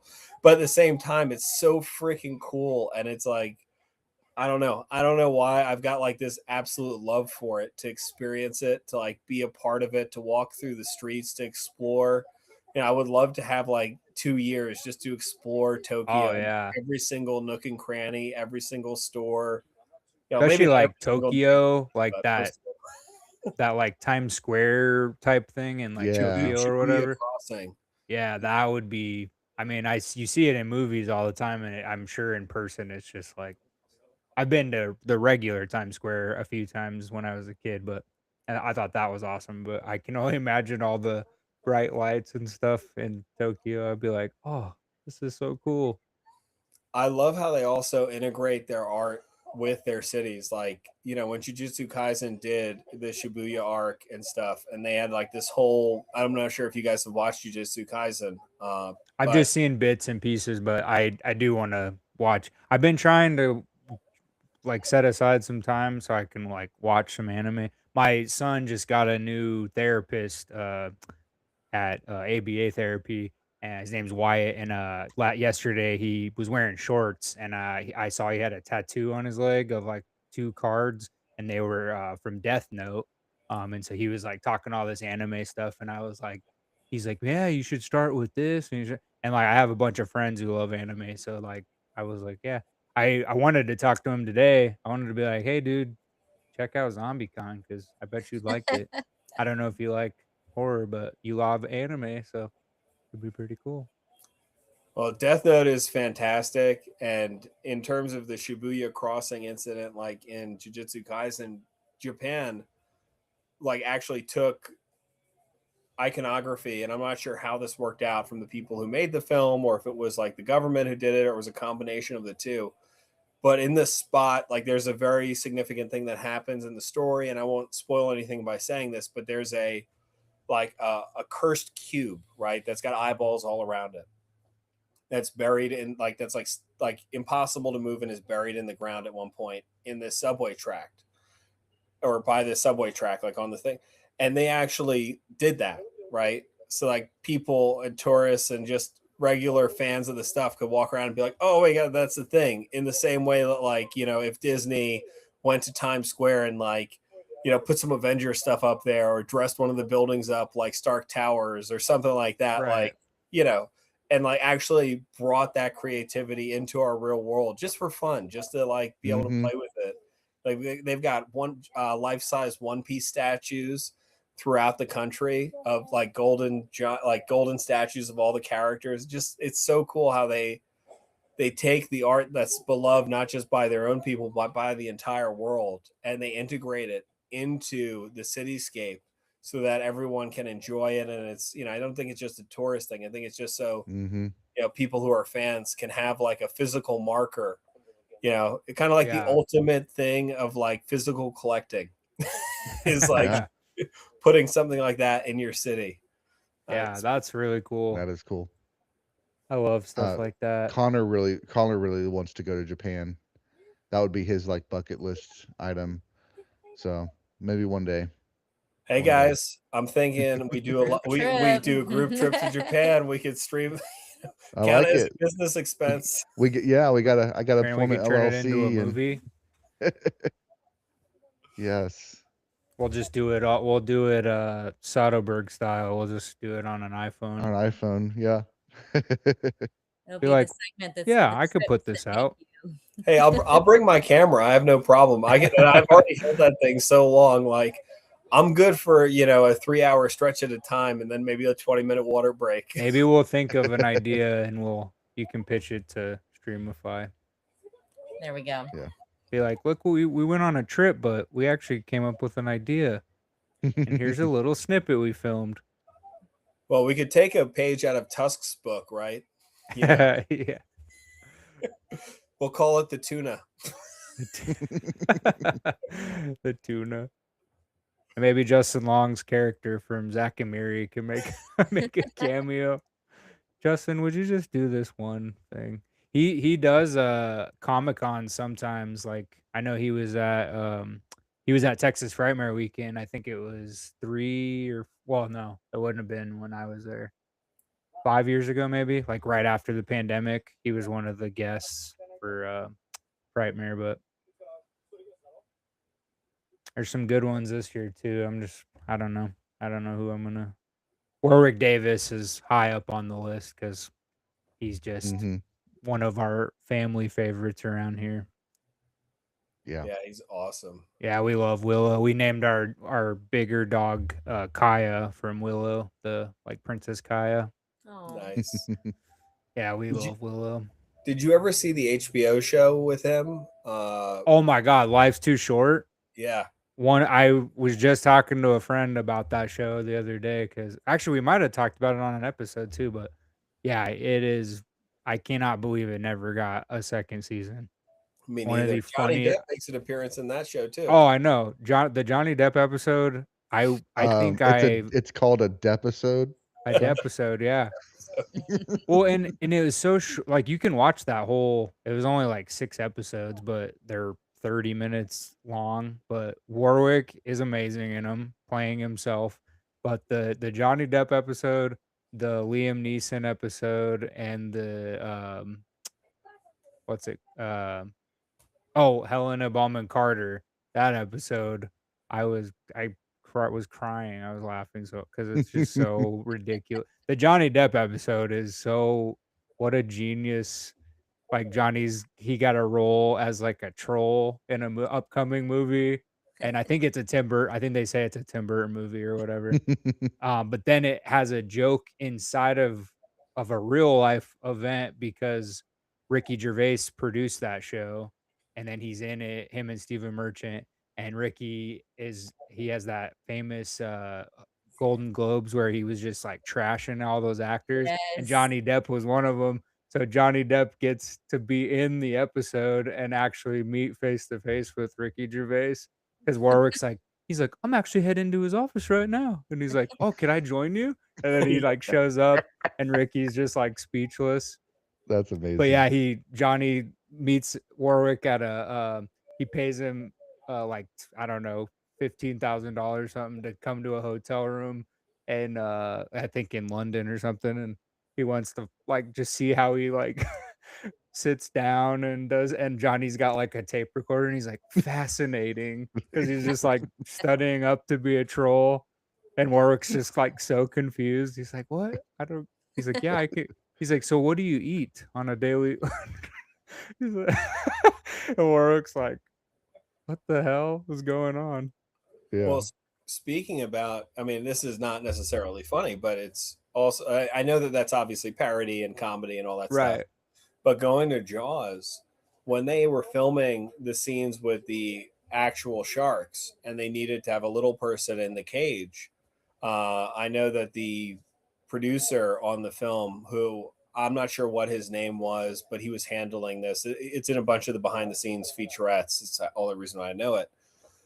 He was talking about the fact that when they were setting everything up for that, they did a 2-scale scuba tank for the little person, and that for some reason that they didn't understand that they would consume as much oxygen as a normal sized person, which is why they basically got into a huge problem where they had him down there for so long and his air tank, his O2 ran Oh out wow.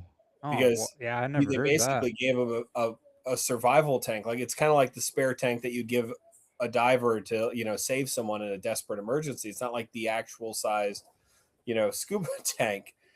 And that created a whole litany of problems. But I think that led to him being out of the cage when the shark attacked the cage, which ultimately forced the narrative decision to have Hooper live for the end of the movie because they wanted to use so badly the real footage of the real shark dismantling the cage. Now, luckily, right, he also wasn't in there because, I mean, I can't imagine if you saw what it did to the cage in the movie, it actually did that in real life. If someone was in there, it would have been a tragedy. So ultimately, that oversight saved his life, I think, depending on how badly the cage was mangled. It looked pretty badly mangled. And also led to us having that awesome moment of our two heroes kind of kicking in from the shark, Yeah. saving Hooper's life narratively. So I yeah, think that's not just that story. I'd never heard that one, but like I think that's what people love Jaws so much. I mean, like there's just never ending stories about like making of that movie is a story in itself. I'm surprised they haven't done a movie. I know they did a play recently that uh Dreyfus and Shaw. yeah, well Shaw's son plays Robert Shaw in it, and the stage is just the boat, like and then it's just that behind the scenes. It's based off of like behind the scenes of that making of that movie. But I'm surprised they haven't made like a documentary like Jaws. I mean, that could be a movie in itself probably, just because there's so much craziness. But There I love that movie. are two good documentaries that I found on YouTube because going through post production for so long, you got to find something to kind of burn the time in the background. Yeah. And behind the scenes docs are kind of like my thing. Apart from obviously watching a movie, but I can't work and watch a movie, but I can listen to a behind the scenes Oh doc yeah. or a podcast and work on a movie. And there are two Jaws documentaries. One I think was officially done by the studio, which has a ton of compiled interviews. It's fantastic. And then another one, I'll try to find these and send them to you guys because I don't know. Yeah. The link for the second one is the more difficult one to find. And it's like 4 hours. And it is the most comprehensive documentary I've ever found on Jaws, the making of. But it's on YouTube. It's free. Someone made it and compiled a bunch of stuff from all these other documentaries and did an expert job narrating it. But for some reason, it's buried in the feed of what you can find when you search, Jaws behind the scenes docs. It's just, it took me like going through 50 of these things to find this one. And it was like a 4-hour gem where I was like, I love that stuff too. Yeah, you're probably like me. I look for that stuff. I mean, sometimes I just find random ones. There's a really good one on the Digibook edition of The Exorcist. There's like a 3-hour behind the scenes documentary on that, and that is so good. I mean, there's some crazy stuff in that one. oh, the Also, Exorcist story shout is- out our buddy Larry, the horror cat dad, has joined the chat. What's up, my friend? Hey, What's up? He said, "Sorry, I'm late to the party, y'all." No Hey, no sweat. No worries. Thanks for being here, for sure. Yeah, he'll be on that Frightmare stream with us. He has an awesome YouTube channel also. He like reviews NECA figures and just collectibles. He's a huge Universal Monsters fan, so like he unboxes a lot of those like mystery Super 7. He and I both love The Creature from the Black Lagoon. So I was about to say, I'm so sorry for interrupting. No, but I was you're good. Literally about to be like, I'm waiting for the Creature from the Black Lagoon remake. Oh, Like, I know. We were just talking. I don't know who I was talking to about that, but yeah, I mean that's been rumored for a long time. I know James Wan was originally going to direct it, and then I think he's still attached. If they do it, I think he's still going to produce it and stuff. But I'm also especially with technology, because I mean that movie is crazy that they made a gill suit that realistic back then that could go underwater. Like that is so I crazy. can't believe that they filmed it in the Everglades. Yeah, Like, that's with all of the insane. alligators and wildlife, like snakes, alligators, cougars. Like, I mean, my parents live in Florida next, like, and they have their backyard is like, a protected reserve or whatever. It's like one of those big national parks. So it's like, I walk around and I'm like, I don't even let my daughter out of this, this fenced in area, that's fully protected because we've seen I've seen an otter that's 4 feet long crossing the road randomly. These crazy things. We've seen vultures, with it looks like 6-foot wingspans. Hey, Come in. I know you can't hear them, but you say hi. Yeah, say hi. Yeah.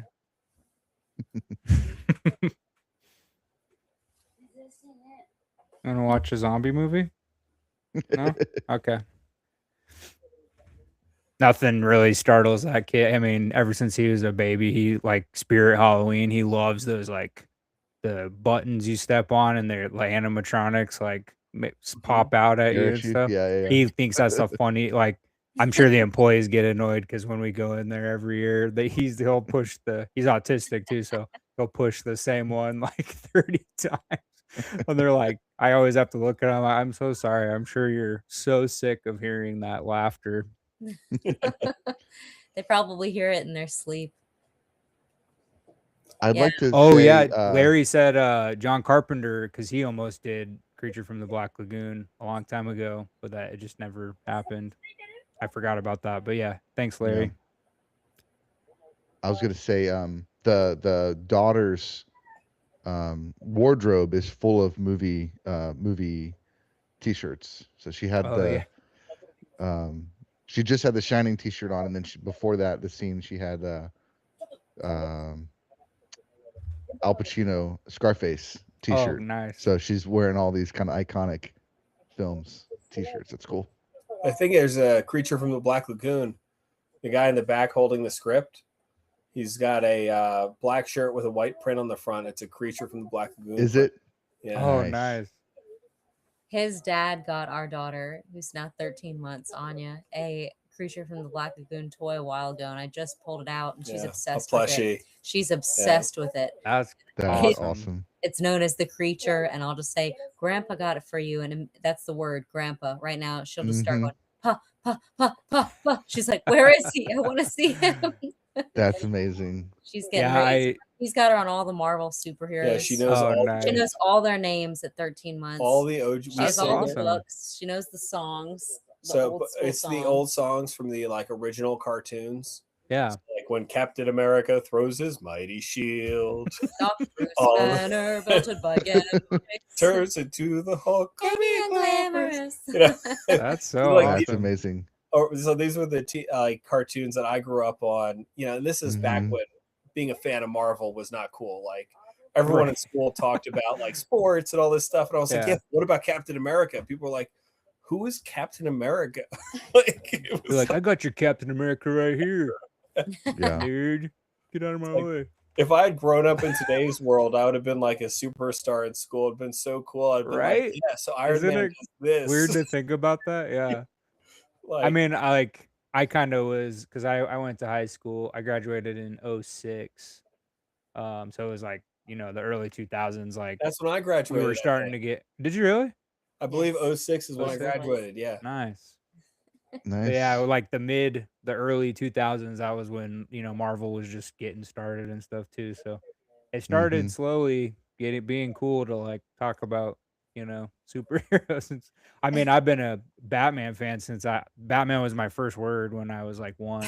I used to get up and turn those old TVs on, and the reruns of the Adam West Batman would come on.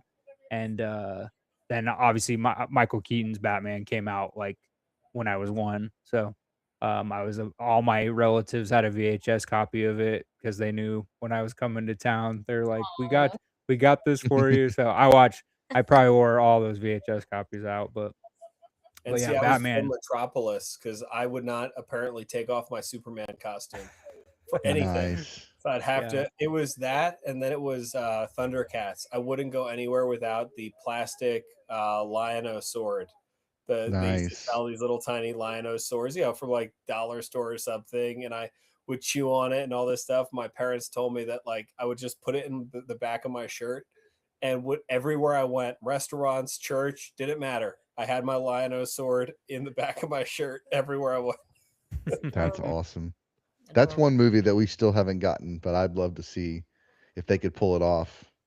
What's I that? saw an AI thing recently where it was like someone who did like life casting of like if they were making a Thundercats, and they had Chris Hemsworth as Lion-O, and like it looked really good, like the way they did the Mhm. hair and the way they did the makeup. And who did they have as Panthro? Because I thought it was a really, really good choice. It might have been The Rock as Panthro or something like that. Yeah. But like, they had every character like lined up, and they all look so good. I was like, yeah, I would definitely watch that movie because it's a tough thing to kind of convert from, TV show or cartoon to live action, kind of Yeah. in the same theme that Dragon Ball Z is tough. The hair is Mhm. so crazy, but AI, I guess, did something with it where it looked good. And I was like, all right, you do that in real life, I'm in. I think Mhm. the person who played Tigra was Michael Fassbender, and they had Okay. done Yeah. like just touches of kind of lion-esque makeup. So it Mhm. wasn't like full on, with the white border and all that stuff. It was just kind of hints of it with the right hairstyle and coloring on the costumes. It was it was really cool. I was like, that would be a fantastic film. Yeah. So it's funny. So it switched from being a zombie film to being kind of sitcom-y, like Yeah. little bit kind of like the cutaways and the montages, and so I'm interested to see how it keeps progressing. We have another timestamp. Aaron, could you touch the I screen? want for me? that. I want the one cut of the dead shirt, by the way. Yeah, I was Right? just gonna say I like the. We're at 1 one hour flat. We're at 1 hour. We were at 1 Like, hour exactly about 3 exactly. seconds ago. Oh wow. That would be cool to wear that shirt to a con. The one. Mhm. Yeah, I like that logo. It's like simple but still cool. Mm-hmm. Yeah, the entire color scheme, especially the DV, like the box art that you showed. And I don't have the steel case version. I just have the regular DVD, and we're watching it actually via Apple TV right now because I buy everything digitally Oh right, and right. physically. Because Mhm. especially the way we're living now, with we live in the same room with our daughter, so we're watching her on the little security. Oh yeah, You now, started maybe. rolling. I was like, "Oh, am I about to pop out?" No, she's good. I But remember those days. so there's like that's where our big TV is too. So I'm kind of like relegated to watching things on an iPad, and it's kind of Mhm. hard to get a kind of disc set up. We have a system up here, but it's also, if I turn this thing around, you just see equipment everywhere. Like the entire upstairs is the Alexa is actually sitting like 2 feet away on that table with like all of its things still attached because I've just been in editing mode since we finished filming. So Nice. it's a disaster. Y'all will have to forgive me. I'm yawning like crazy. I'm Oh, usually me too. in bed You're by good. now. Oh yeah, you don't have to Baby life. apologize to us. Whenever she sleeps, I'm like, I'm down. You're Yeah, doing Yeah. great. you I don't have can't to believe apologize to us. I can't believe she's still sleeping right now. This is amazing. Usually she had a false start earlier. She woke up 5 minutes after I set her down. And so I think that's what's like right now coasting because I got her back in. Then she's really deep sleep. So I think she just knows. We're watching One Cut of the Mhm. Dead. That's right. She's We like, got you know Frank what? We're gonna. here, Yeah, Yeah. she's all like, is well. don't And worry, mom. I I have got to you. tell you, Papa Goss, too, your shirt is like folded and kind of out. Oh my god, and this is so. This is a recent so thing, like the funny. last 2 days. You know how they are when they're This is when so they're babies. They just like they see something new in their environment and they're like, oh, what is it? So she started pointing at it 2 days ago, and I'm like, oh, that's Papa Goss. And now, whenever she keeps pointing at it, she goes, Whippy. pa, pa, pa, pa. Oh, that's so Aw, cute. That's Papa Goss. That's right. That's so adorable. that is awesome. I It's need so to get my son a shirt. He doesn't wear hats, but a shirt or something. That's super cute. it's Mhm. adorable. I'll have to get on video at one point and send it. That's awesome that she, at 13 months, she seems to be saying a lot of stuff, like even noises and stuff. Because, my kiddo, I mean, he didn't even make very many noises till he was like almost like a year and a half almost. Mhm. So that's awesome. Well, maybe any of y'all can give me and her some sleep tips because that has been our struggle. It is like, Aaron's been a champion. I mean, like the 4-month sleep regression hit hard at 3.5 months. We thought we were coasting for the first and- couple months. She'd give us 6 hours, 7 hours. It has continued though. The 4-month sleep regression just never left. Like she just Oh did no. not sleep well at all. But she's making me look like a fool right now because she's like, "What are you talking about?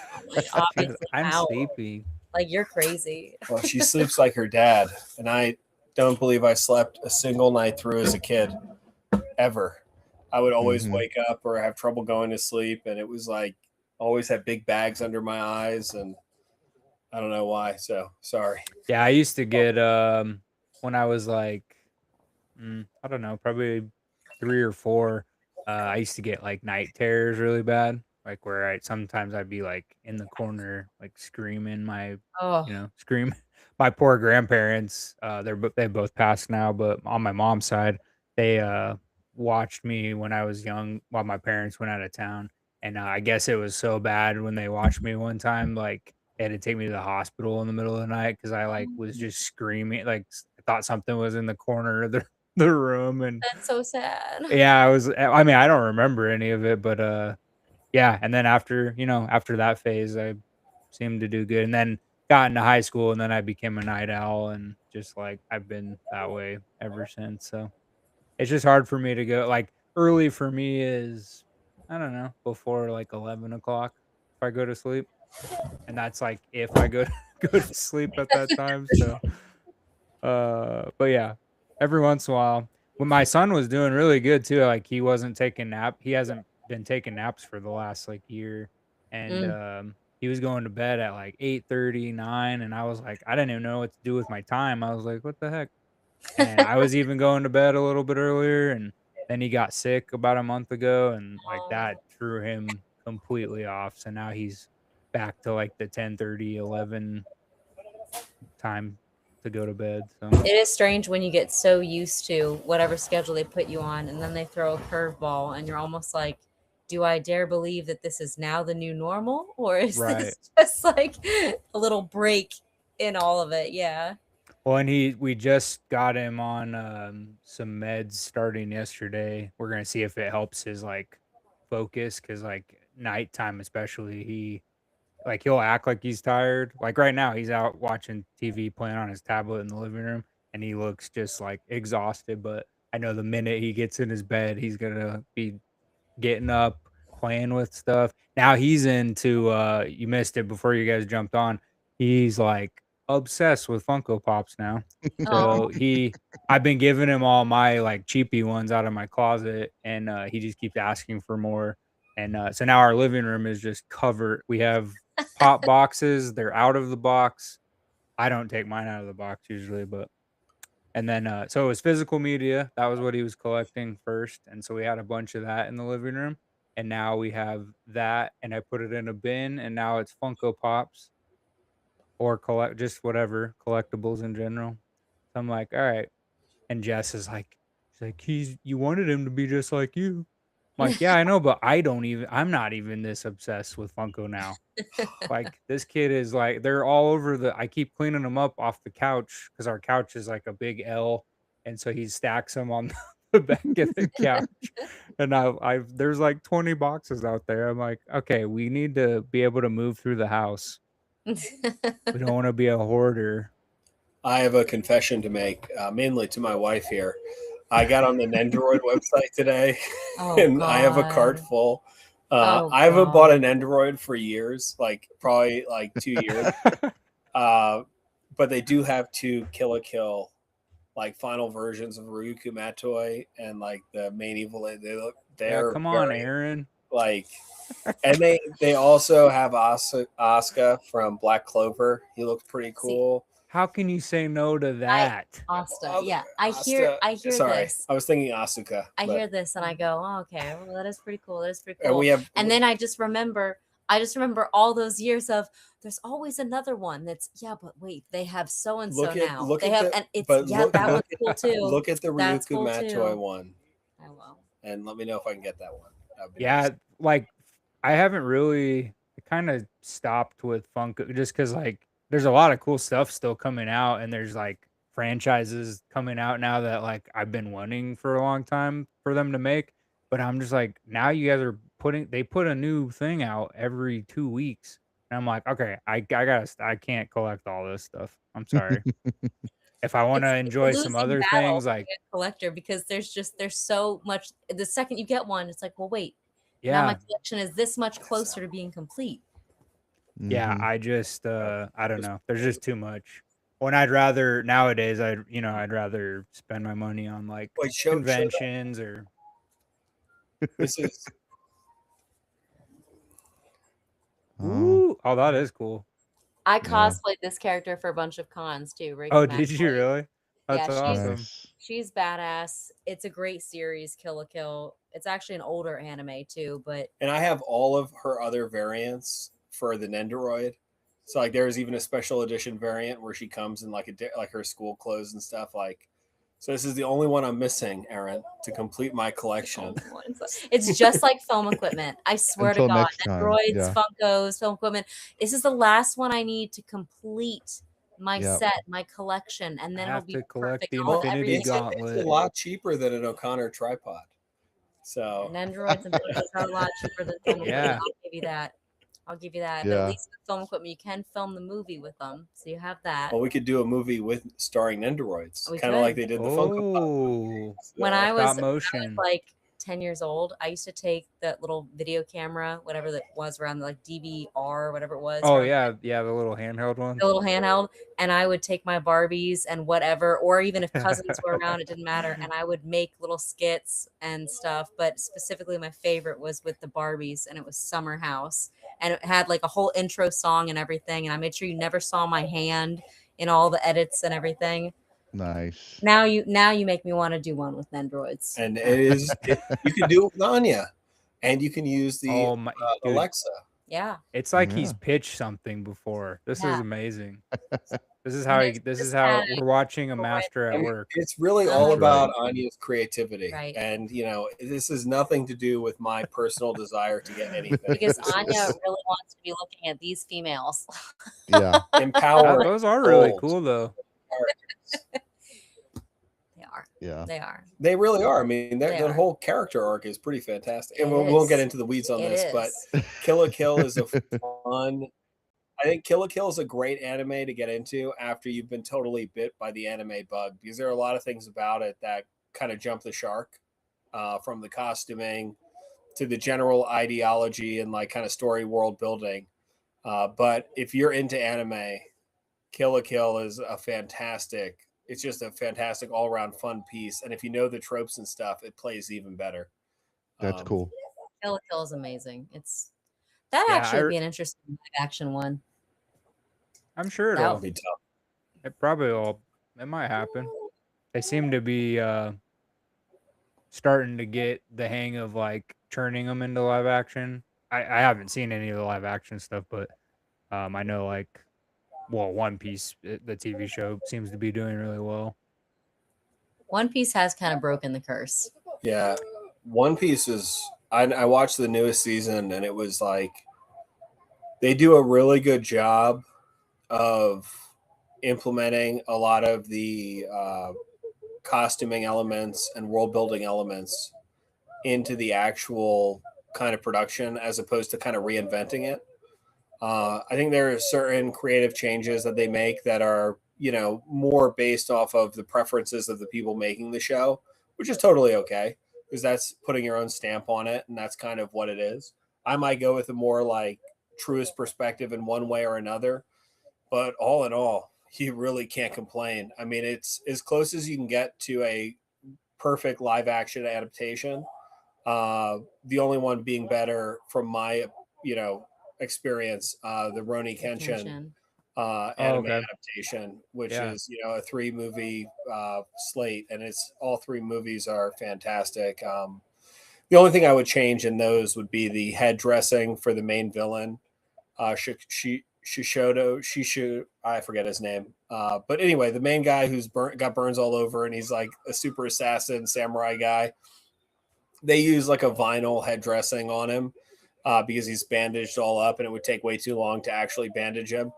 I would have used the vinyl, and I would have topped the vinyl with one layer of actual gauze, just so you had the depth of gauze, because it's really hard to get that depth in anything but gauze, because it's so porous, and it's got the way the fabric moves is very strange. But I mean, that's my only complaint of the entire thing, and I absolutely love those movies. It's a fantastic series. Well, it's cool because like I hear celebrities that are into anime that you wouldn't expect, like Jamie Lee Curtis, like she loves anime apparently.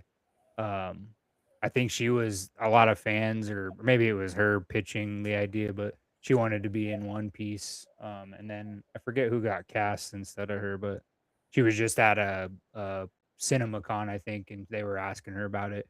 And she was praising whoever the actress was that was in the role that she wanted to do. So Well, there are really so cool. many characters in One Piece that you could really.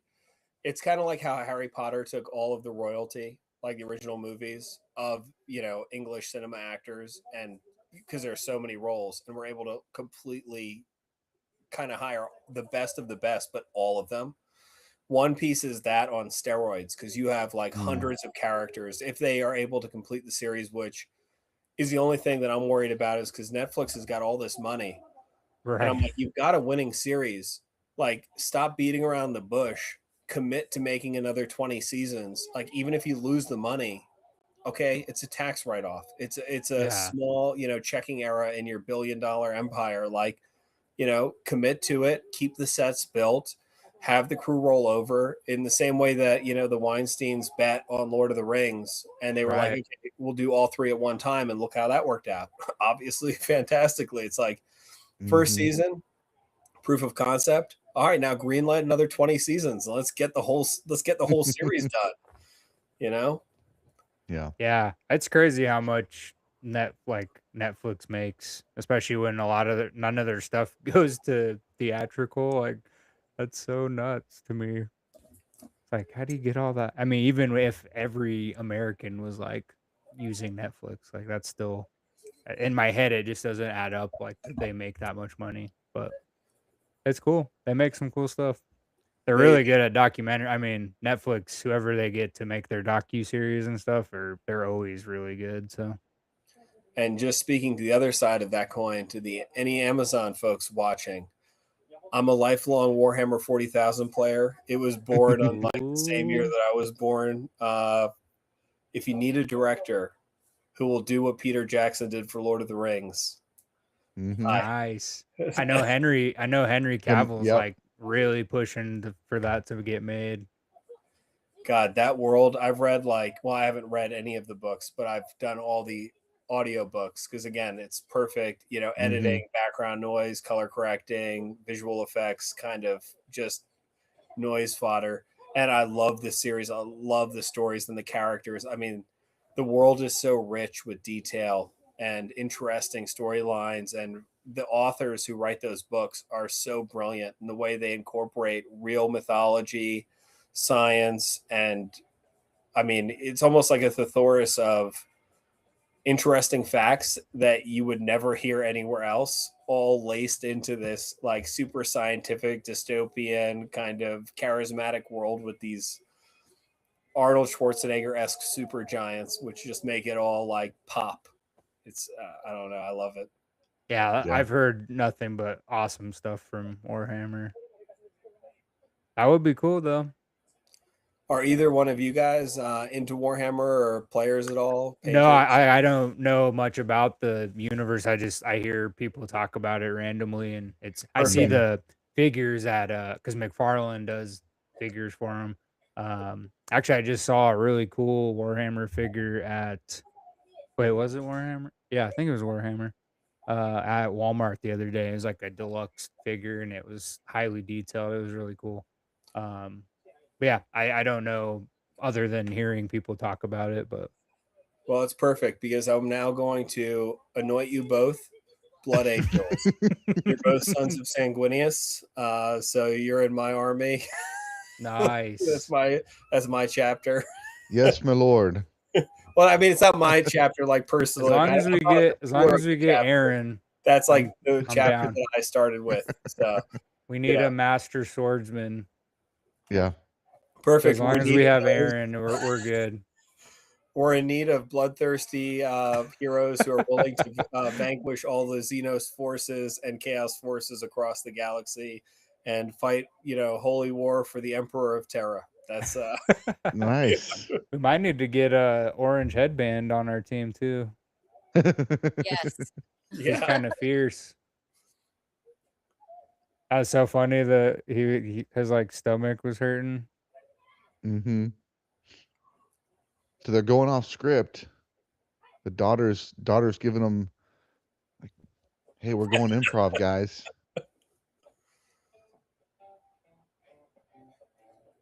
It's so funny to think about the making of this movie because like an actual camera crew is following the fake camera crew, following the actor. Right.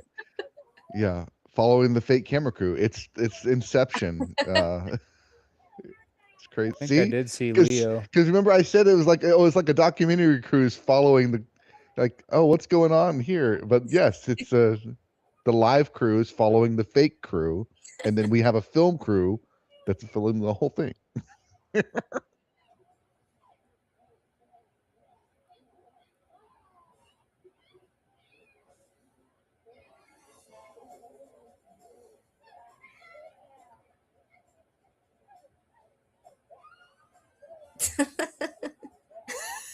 And the film guys.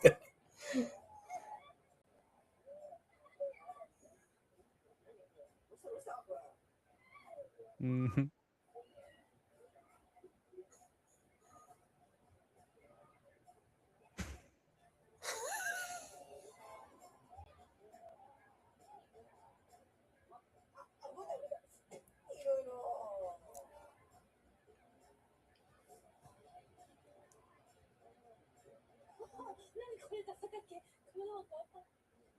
Mm.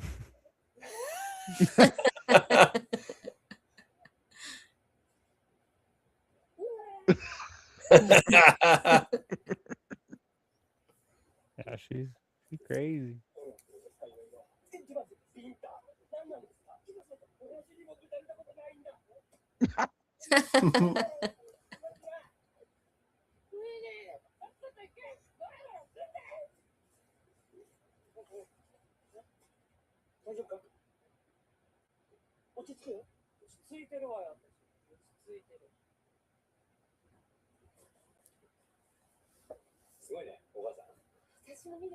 And I'll throw out another another anime / set of movies, but Evangelion on Neon Genesis. Oh, nice. I have Yes. seen. I saw the when I worked at the video store. I had heard good things about the anime, so I bought the first season on Blu-ray and like took it home. We didn't have a used copy to rent, so I just bought it because it was pretty inexpensive. But I did, and I watched that first season. I just never got the other seasons in, so it was good though. The movies so good. the movies get confusing with the redux, and like they kind of like rehash a lot of the stuff because the movies were made like years and years later, and they go over some of the same material, but then they change the characters, and it's very interesting. But my favorite is that first season, and my favorite episode is the introduction of Asuka. Like Asuka is like, I don't know why, Dragon Ball Z Goku was always like my absolute favorite, but for some reason the attitude that Asuka throws and like the red mech that she has was like top tier for me. What do you like? I'm sorry. I can't stop watching. This is so funny. The mom going off script. Yeah, the She's mom. lost Mhm. herself in the role. She's She's going got a crazy. pretty Just good kicking everybody. axe. And with the pum. Yeah, she's good too.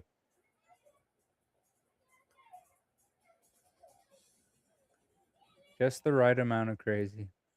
I rewatched the first half of One Cut of the Dead like 4 months ago, and I just never got around to finishing it. Obviously, I remembered the twist, but so now I'm like totally hooked in the second half.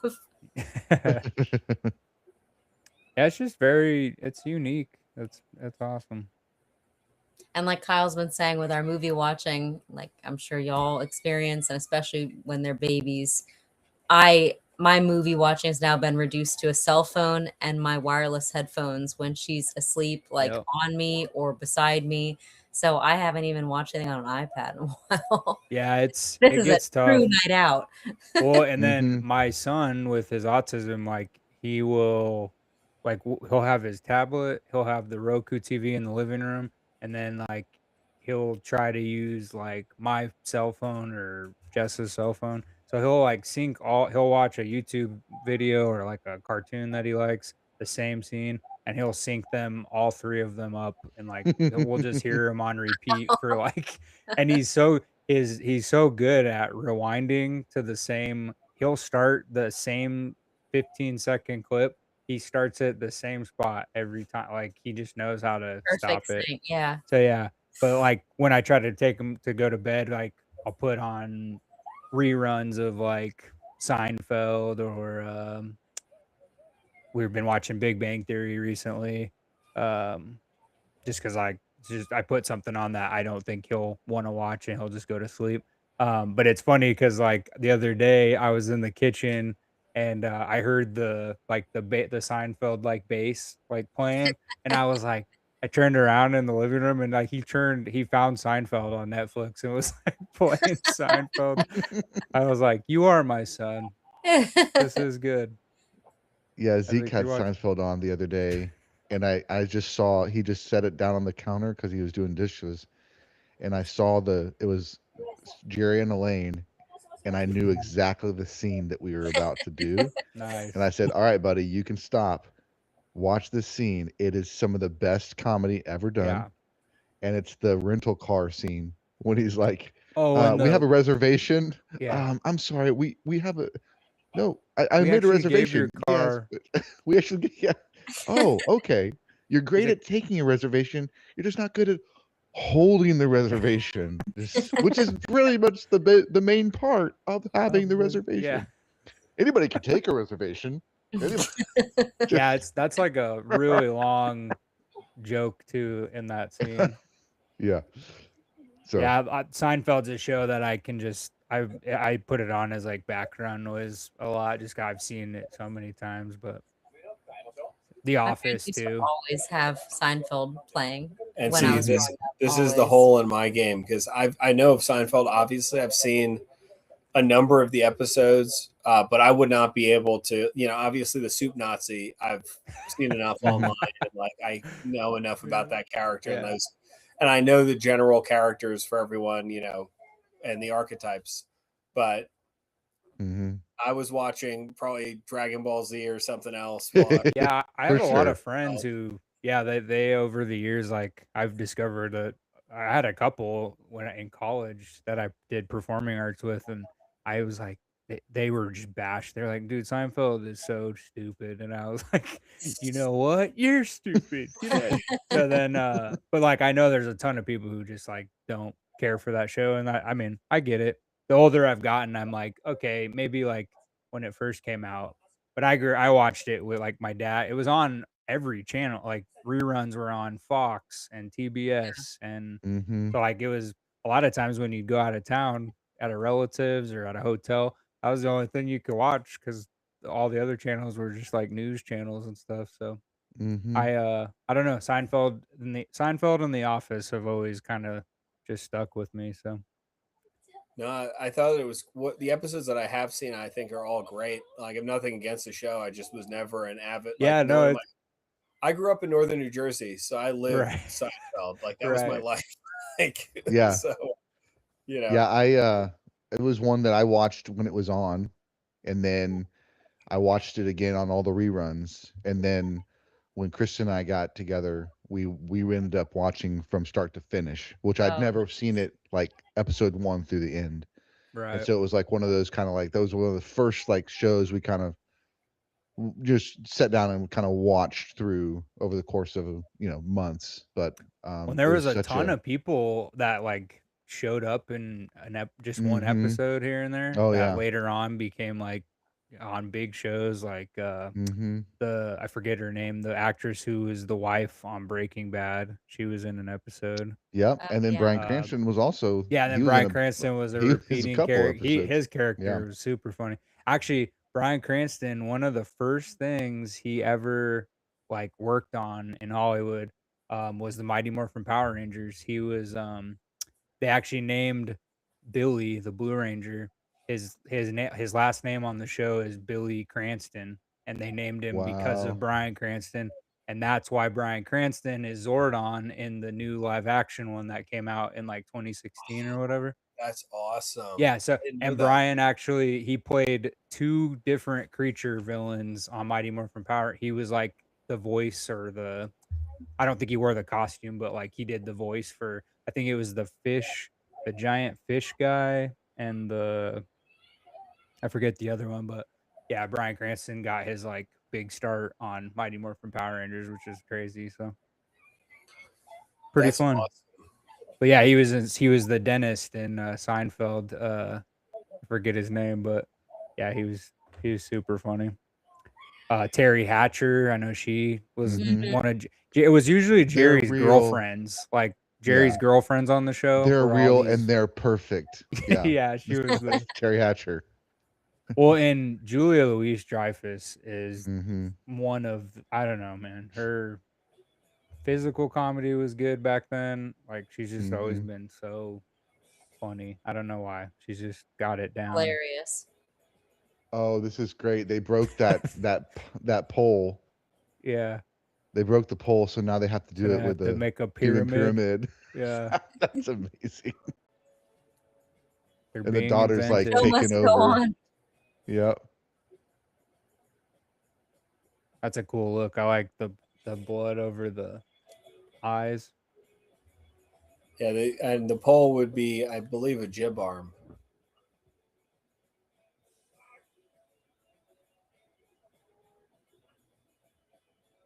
Yeah, this is fun watching this with you guys because you guys know all the technical stuff. Yeah, I don't know That if guy's our doing a insurance would ever squat. like for us to do a human pyramid on top of a building. Especially if we had the Alexa up there. I We think I gotta- would we be, gotta like, hold it. fainting. I like how gotta hold it. the zombie guys are like staying in character on the bottom of the pyramid too. Hmm. They're making like zombie faces and stuff. So serious. Man, that lady, her face is so. She's like she reminds me of what's her name from The Incredibles, Edna. Yeah. Yeah. Hello, darling. Nice.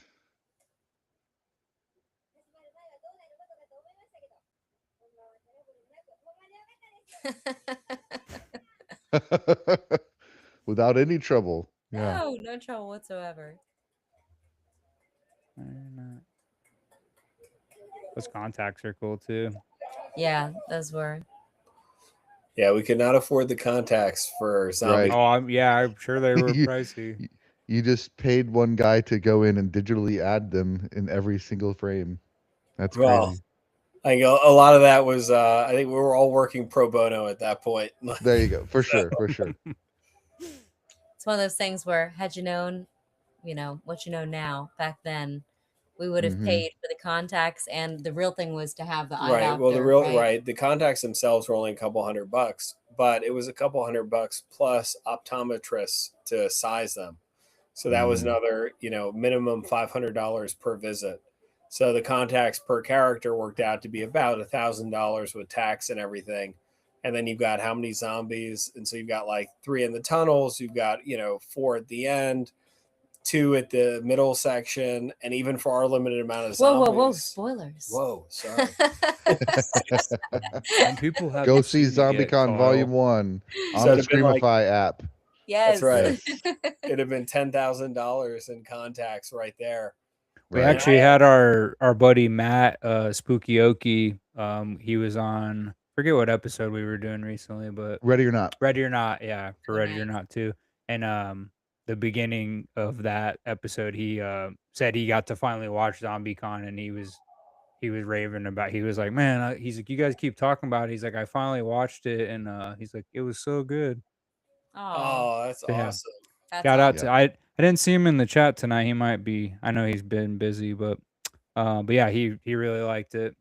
That's so awesome. And we That's keep getting we keep seeing people, like new people are watching it and stuff. I know you guys have had some more people that have like screened it and watched it and stuff, so I'm like finding these new channels. It's fun.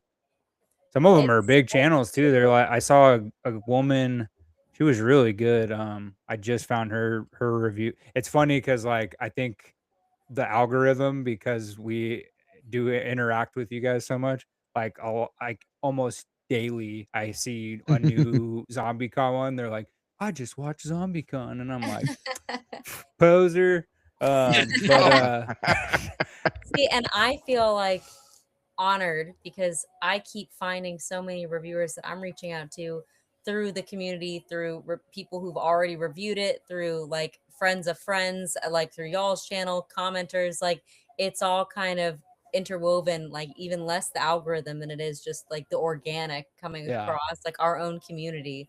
So it's cool to hear that y'all are then finding more from the ZombieCon yeah. When reviews too. it's cool. Or even like some of my friends, like I know you guys. Well, Kyle was just recently on the Killer Media podcast. Like, we talk to those guys quite often actually, Oh because yeah. they started kind of well, yeah, they started around the same time. I think that spring launched Movies That Make You originally. So, they're kind of we kind of just feed off of each other, but they've been doing some Mhm. cool stuff. Like they just had Ruby Modine was like in their studio, which was cool.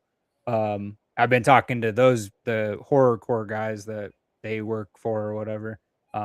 That's how they got that interview, and I've been talking to the horrorcore guys. They're really nice too.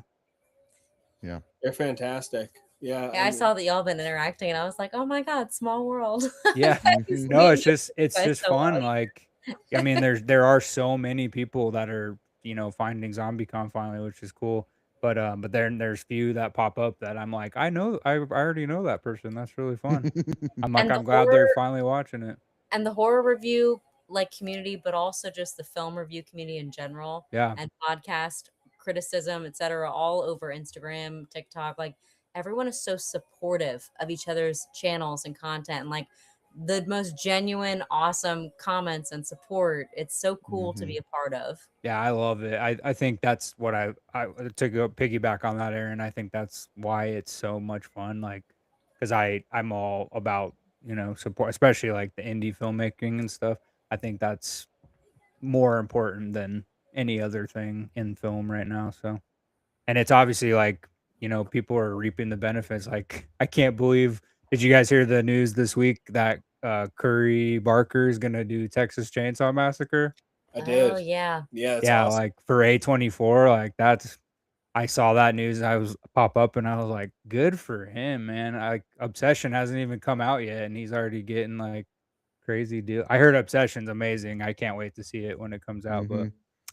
I thought Milk and Cereal was really good. I haven't had Yeah. my ear to the like basically grindstone on a lot of this stuff. I hear most of my stuff through Instagram when I'm watching your guys' content and like liking stuff. But what is the idea behind Obsession? Because I've heard obviously the name, and I heard the news about the Texas Chainsaw Massacre, but I haven't heard anything about So Obsession. yeah, so Obsession, and they're doing a really cool marketing thing for it. There's a thing in the movie. It's One like a yeah, wish. Yeah, one wish. It's like Willow. a yeah willow. It's like a It's the stick, like Mhm. in a twist kind of. And some content creators and movie reviewers are like getting that. You can order one on the website, um, like a replica. But basically, this guy, I guess he's like he wants to date this girl. He thinks this girl's like really attractive. So he breaks the one wish willow or whatever, and then she becomes like really obsessed, and I guess it's just done really well. Yeah. Um, He like it's basically been says, screened at he says, I want her to love me more than anything else, and then breaks yeah, it. And then it's like but then it gets out of hand like yeah, quickly. Yeah, she like is super obsessed to the point that it's scary and she's like somewhat possessed and stuff. So, yeah, if you get a chance, just watch the new trailer that just dropped for I think it came out during South by Southwest recently. But some people got to screen it there, and everybody who's got to screen it said it's fantastic. So I can't So wait for Javier it to would come out. give him the same advice that he gave Aaron. I was just thinking, I was waiting for my in here to be like, coming from Claire, careful what you wish for. Right. yeah, Yeah. Yeah, no, but it exactly. looks great. But I mean, just to see a big YouTuber like get a huge franchise like like Awesome. I Oh, saw I that didn't announced. realize that he was. I thought the story involved a YouTuber. I didn't realize he was a YouTuber. No, so like Curry, it's funny. So Curry also comes from the comedy back. So like Curry and his buddy, who's also in the movie Obsession. They were both in Milk and Cereal, which you can watch for free on YouTube. He did not a short Like, film, but it's like an it's hour like and 70 minutes. 15. Yeah, something like that. But very well. I mean, very independently shot. But Curry stars in it. But it's called Milk and Cereal, like serial killer. It's spelled like serial killer, and that was really awesome. But like all these comedy people are just they have a knack for. I mean, we Jordan Peele, and then Hmm. obviously Zach Krager like Zach knocked Krager, it out of yeah. the park with Barbarian and Weapons, and then his Resident Evil is about to come out, and apparently it's fantastic. Like some people got to test screen it, and they said it's so good. They said it's way more accurate to like the video games and stuff. Oh, that's awesome. And Nice. he filmed it in Prague, which is a cool choice. But Hmm. but yeah, Zach. I mean, it's just all these YouTube people, and then the kid who did Backrooms, the short series of Mhm. Backrooms. A24, they're putting that movie out, and he's gonna be the youngest director ever. Now he's like 19 years old. He just filmed Backrooms, and it's coming out through A24.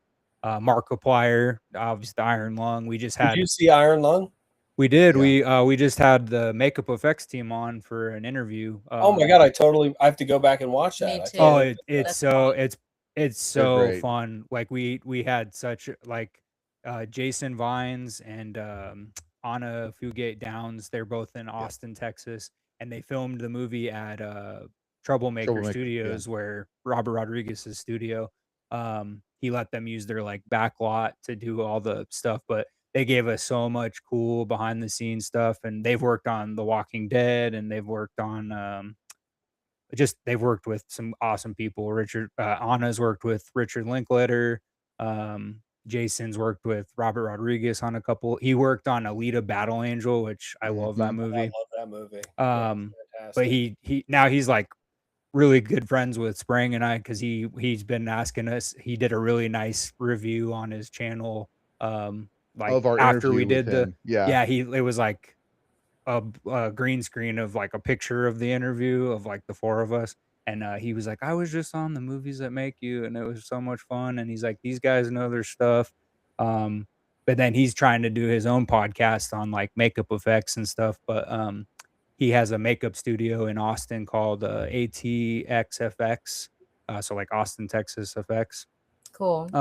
But their Markiplier gave them permission to do spoilers and stuff. So on his Instagram, him and Anna have been putting out like behind the scenes videos and pictures of like Markiplier with all the makeup and the craziness and stuff. Mhm.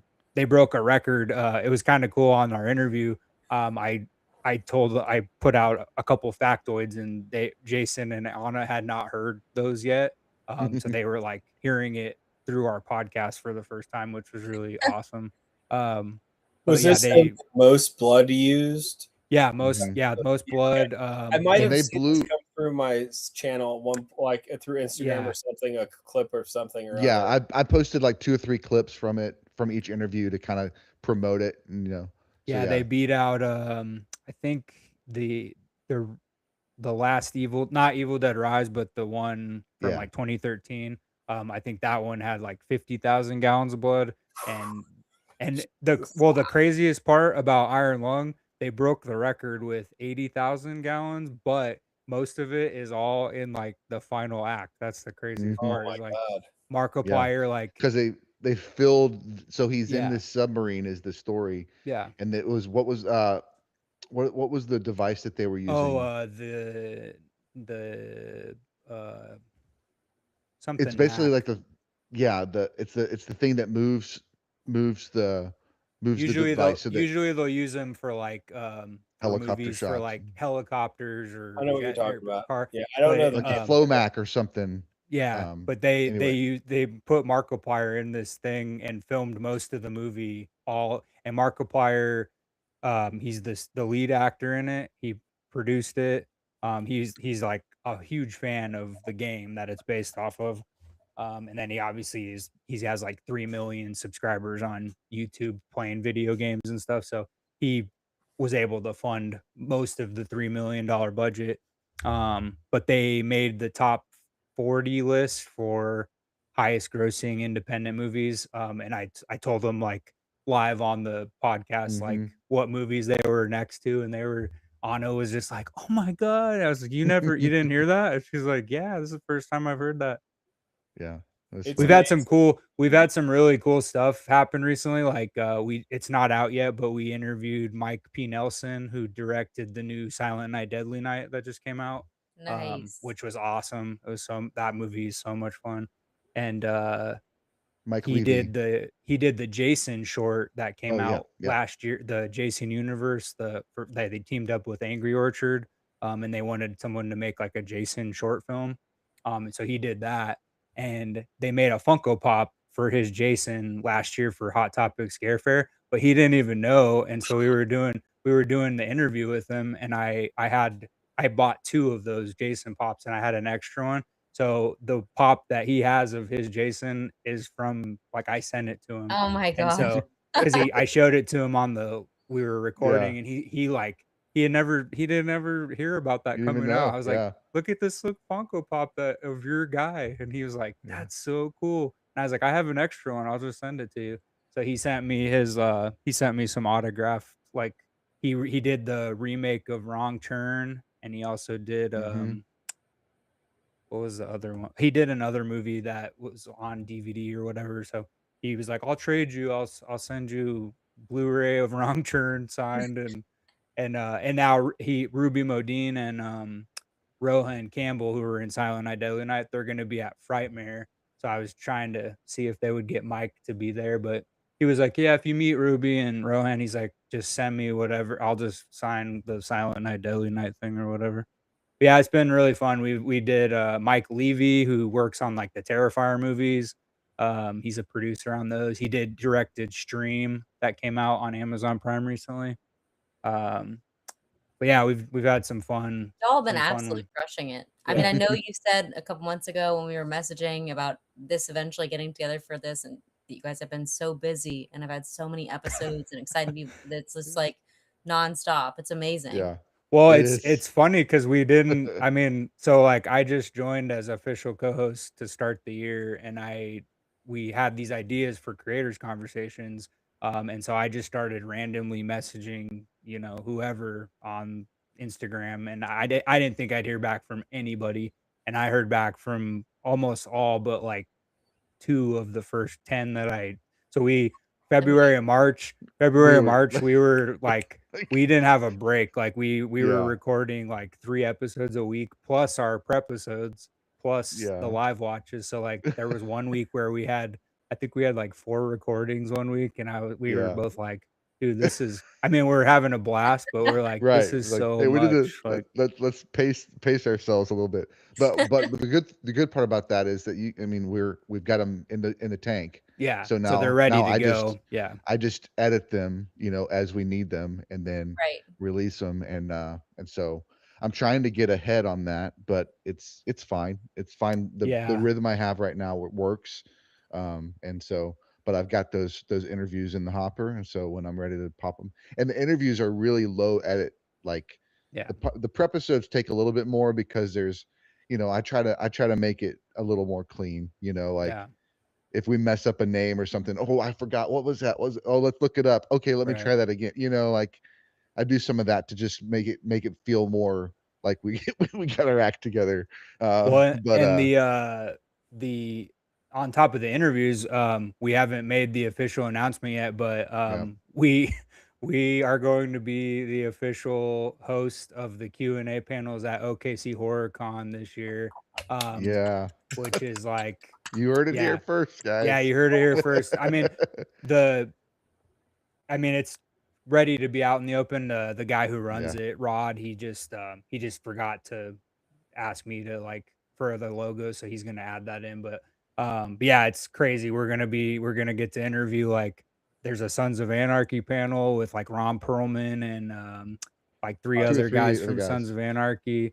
There's a Scream panel with Rose McGowan, Roger Jackson, and Marley Shelton. There's What? the Oh, Jamie Derek Mears, Presley, who's like, Derek oh yeah, Mears. Jamie Presley. We're gonna get to interview Jamie Presley.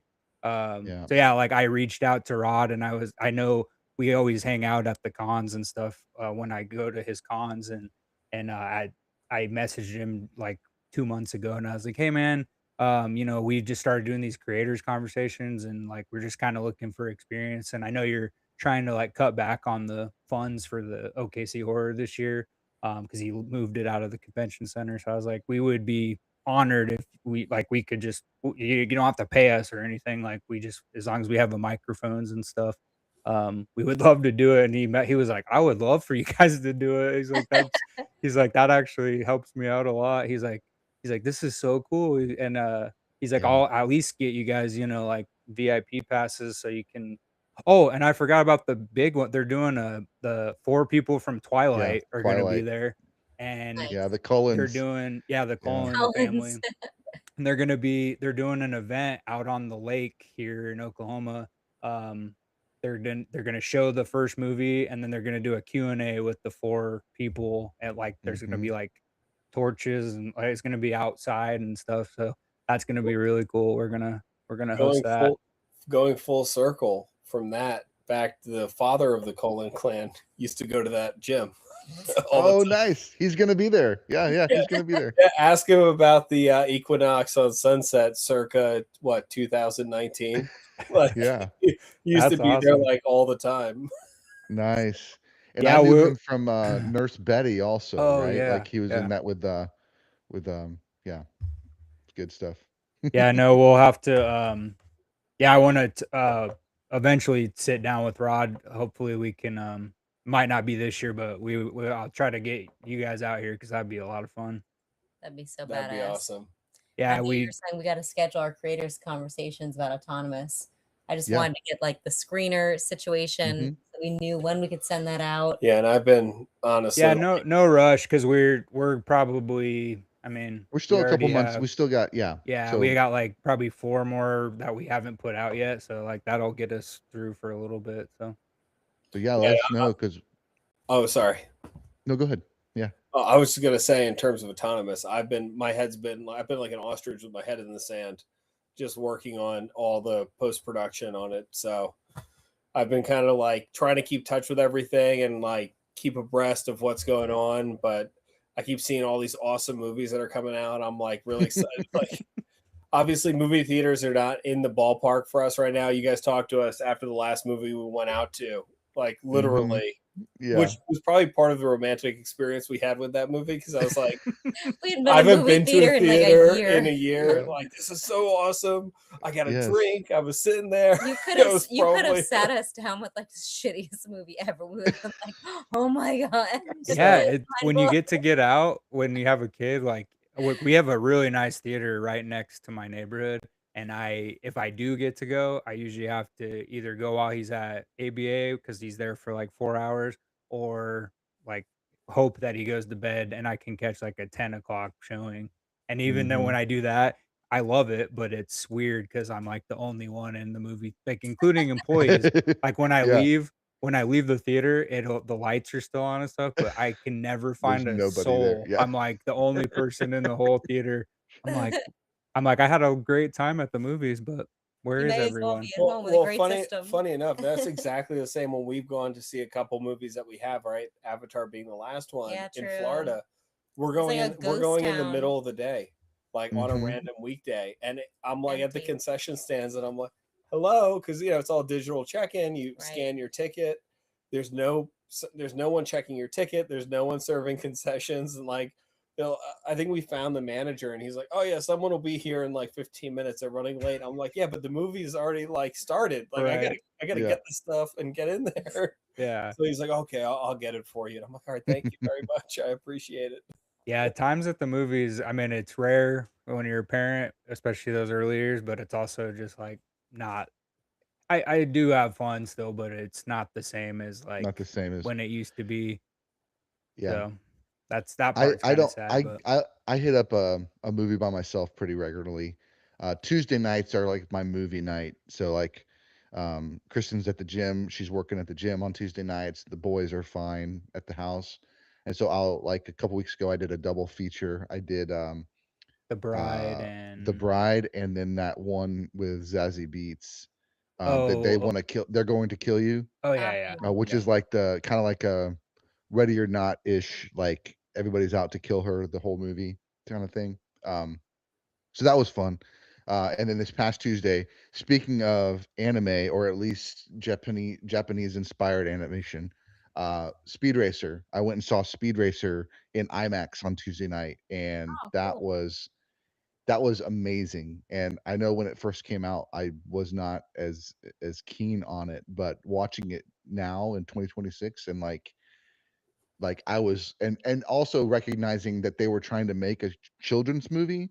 I think right. going into it, I was like expecting Matrix Volume 2, and so I was disappointed because it was a kid movie. So going into it this time, knowing okay, it's a kids movie, and I'm it's a different era. We're in a different era now, and I was just like, this is so much fun, so crazy. What the Wachowskis did with this film. But yeah, that was my Speaking of Tuesday the movie. Wachowskis, I just rewatched in the background. YouTube just started playing it for whatever reason. It was their movie with Channing Cloud Tatum. Atlas. Oh, Jupiter Ascending. Oh, Jupiter Ascending. Yeah. Yeah. And I was like, I mean, look, the makeup that was put on Channing Tatum was a little bit ridiculous. I get that, but like everything else about that movie is badass. Like, Oh I don't yeah, like understand why people the hated on it. sets and stuff are so cool. Mhm. Yeah, and the Yeah. idea, like, it's totally it falls in line with great science fiction, right? Mhm. Earth is a harvest planet, like everyone's, biological material for these. I mean, you've heard this type of story in a million different science fiction films. That it's not out of the realm of, it's not like jumping the shark in terms of ideology and like the way that it works. And I mean, the acting is fantastic. The visual effects are great. I mean, especially for the time, I was like, I guess the Channing Tatum makeup, it is. I mean, I can't. Yeah. They could have used the people from Iron Lung to probably fix it up a little Oh bit. yeah. Make it a little. Not to throw shade at the makeup artist because they did great on all the other characters, but that Channing Tatum makeup. Yeah, he was kind of Yeah. silly, but It's a he had little like rough to elf watch. ears or whatever. He had like pointy ears or whatever. Yeah, which doesn't really make sense because he's a Yeah. dog, and it's like if you're gonna give him ear makeup, like give him the floppy ears. Right. You're gonna go in a direction. That would be a choice. That would be a choice. Yeah, for the in the Iron Lung, they there's a part where they told us about Markiplier because the ending sequence, like the final act, is they show it in the trailer, but that's where like a lot of the blood is because he like puts his whole body in this huge pool of blood and he comes out, and I guess like they had to like because Markiplier apparently like doesn't stop till he's a perfectionist, like he did not till it's done, even if he's in like pain or like he doesn't care. So Anna was like, I told his wife, I'm like, you have to take him to the hospital because he was in there with like open eyes, and so he had like pus coming out of his eyes in real life His eyes were because infected. Yeah. his eyes were infected from all because he was like literally submerged. He had a big contact lens in one eye, and Jason says on a behind the scenes thing on Instagram that looked red, but that wasn't on purpose. That was like That his eye was, was like, really literal. like infected. Mm. And he has all this prosthetic stuff on his body and stuff. But yeah, he like took it so and there's the NACMO, that's what it was called. The That's it. NACMO. Nailed it. So the NACMO, there's a scene in the movie where because it's really throwing him around in there, and he like there's a scene where he goes basically like loses gravity and like goes up to the ceiling, and it's like for real. And Anna said he like hurt his shoulder, but like he didn't care. He just like kept going. She's like, "You're really like hurt. You should probably take a break." And he's like, "No, I'll be fine." Your And he just adrenaline's kept- gonna wear off, and it's And gonna see it's what not gonna be pretty. And I know a little bit about the behind the scenes. I can't wait to actually see it. I'm waiting for it to come out digitally. I think or- you'll enjoy. He just announced today. It'll. I think YouTube. It should be available digitally. It might be available now. Actually, I don't remember. Okay, awesome. But he Well, had to make himself a distributor in order to do it, Yeah. or aggregator. So now Markiplier is now an aggregator of films, so he can That's release awesome. films himself. That's Well, I was gonna say the stories that you're telling me. It sounds like you've got. I mean, it is what he is, right? He was director and actor of the film, so you've got like the nonstop, kind of. We need to do this of the director, but you've now manifested that in the actor, which usually actors are known, like the best actors are known for shouldering through injuries, and you hear like these stories on set. Someone broke something, but they got through that last scene, or Leonardo DiCaprio slapping the glass on the table in Django, right, and continuing with the scene. But you put that determination for the scene to be done with the director, and now the whole day has to be done with that same level of determination, and you've created a monster. Yeah. I feel like so. Absolutely. I can't find it on Google, but I know he just he streams on YouTube a lot and Twitch and stuff, and he just made a statement today, I think, that the digital is coming soon, and he said it'll probably hit YouTube first, and then he's hoping to put out a physical media copy as well. So yeah, he's I'm gonna sure do there'll be a Blu-rays. physical Yeah. media copy. That'd be awesome. yeah, well, we nerded out with Jason and Anna because like they both like physical media too, and we were just like, man, we can't. I was like, I gotta get a physical media copy of that. It's gonna be What awesome. they should do is I don't know if you guys remember in the 90s, and I'm sure they still do it now, but like they used to have plastic with liquid in the middle layer, and so like you could float around. They should release a physical copy with a custom case that has blood in that center layer, so like you turn it and like the blood moves 100%. around the front of the case a little bit. cool. Or I know like it's the a little bit pricey submarine. to make, but they You made could a have ton of like money the on film. submarine, like a cardboard version, and then that could float up when you like A tip little it up plastic like it's version that floating. like moves up and down. I mean, look, they made a ton of That's money on awesome. the film. Markiplier's already a millionaire. Like, I'm Right. seeing spend a the $1 million Funko and put of it out there. Markiplier I'll with buy. the red I'll buy. contact I'll buy and 10 yellow copies. pus coming out of his eyes Yeah. with all Yeah, the blood. An actual definitely. behind the scenes I wanna see that. nightmare. Yeah. Yeah, That'd be no, a sick physical media collecting edition, though. Like something with an interactive element. That would be. Yeah. No, it's cool. I mean, it's Spring and I both, we didn't play the video game or anything, so we kind of just went word of mouth. Like I saw the trailer for Iron Lung and I heard it was based on a video game, and I just thought it looked cool no matter what. I saw the trailer, I was like, that looks freaking awesome. So I went opening weekend, and there was like one seat left up on it was a terrible seat. It was like behind the whatever, but I was ecstatic because like it was a sold out showing. There was like that whole day of showings for Iron Lung were all sold out. Yeah, I was like, this is what the movies used to be like. Right. This is That's awesome. that's the way to see it. Well, Yeah. it's that infectious energy that kind of spreads through a theater, and it's so missing from today. I don't know if it's because we've got more theaters or the movies Right. are what they used to be or whatever. They obviously got. I'm sure it's And a people aren't going out. a for the movies host as of a million much. Yeah. things. They're also expensive, right? Let's be real. Like Oh, it's for expensive sure. to go to the theaters, especially with a family. You've got sessions are ridiculously overpriced. The tickets themselves are super expensive, and you're dropping $100 for 4 people. Where back in the 90s, it was like $20 theaters. Yeah, Mhm. exactly. That was the whole thing. I remember going to Friendlies in the 90s, and my dad used to put a $20 bill on the table, and that would cover 2 kids meals, 2 adult meals, and tip for 20%. Right. And like that was no, times have gotten crazy. My friend just texted me that because at CinemaCon, the Sony, I think it was the Sony CEO came out and he did a whole spiel on like how they want to hopefully like make it better because they know it's so hard. I saw that. It's expensive. Yeah. Because my buddy was like, yeah, dude. He's like, when I take both my kids to the movies, we spend like $120 easily. I'm like, that's crazy. Like, you might as well, buy the physical. I mean, you could buy 4 of the physical media when it comes out.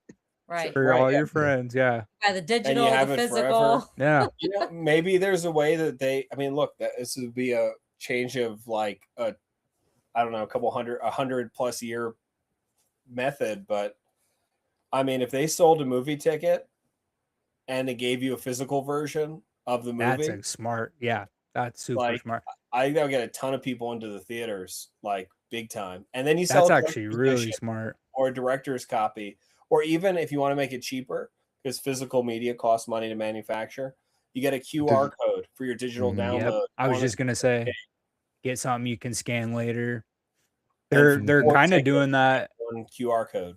They're doing it the opposite of that, but there's a popcorn bucket you can buy at Walmart of all places, that's coming out of Grogu for the Mandalorian and Grogu movie, and you buy I think the bucket's like $28 or something, but you can bring it to the movie theater, but you also get a ticket to go see the movie when it comes out, when you buy the Right. bucket. So I get not quite the same thing, but like you get to go Yeah. get a ticket to the movie, but you're also getting this collector's, Grogu bucket or whatever.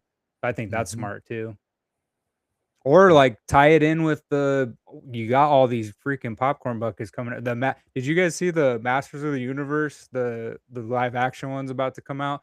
No. They have What there's like yeah, so Gary- the guy who directed Bumble or right? Yeah, Yeah, Bumblebee. Yep. Bumblebee, and then F. he Gary also Gray. and then he also directed what was that Camelot, Oh yeah, the Kid King the Arthur. It did pretty well. It mhm. was well received, but he's a The Kid pretty Who Would solid Be King or director. something.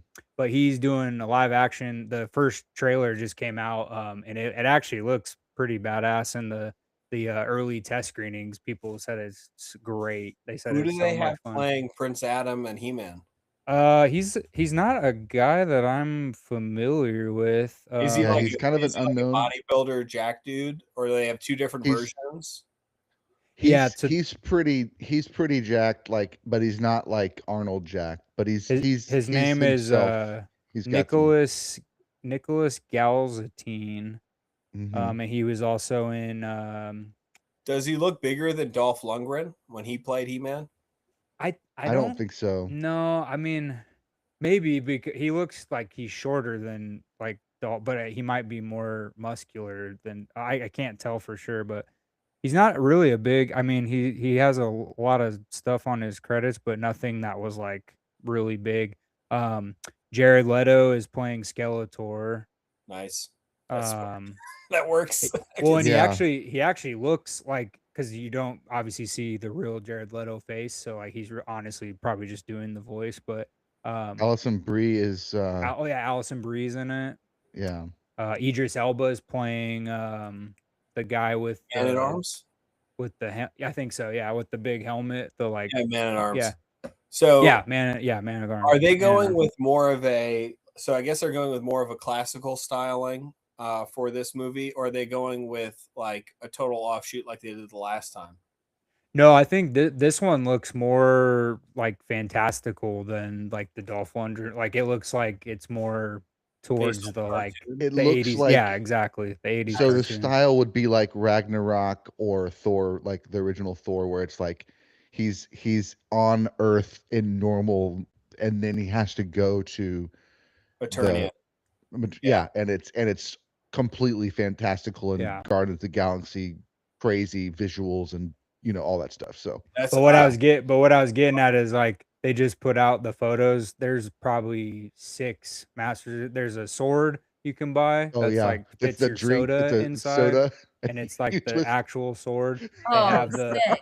They have the Castle Grayskull. That's a popcorn bucket. It's like a huge. It's like it looks like a toy set, but it's a popcorn bucket. They have another Grayskull one with the He-Man figure and Skeletor on it. That's another popcorn bucket. I think there's like 6 or 7 for this movie that are coming out. That's And amazing. Kids today are so lucky. I remember back when I was growing up, like it was a miracle that we found a Castle Grayskull from a like garage sale. Like Like all the the Mattel stickers were one? stripped off. Yeah, like the Yeah. OG one.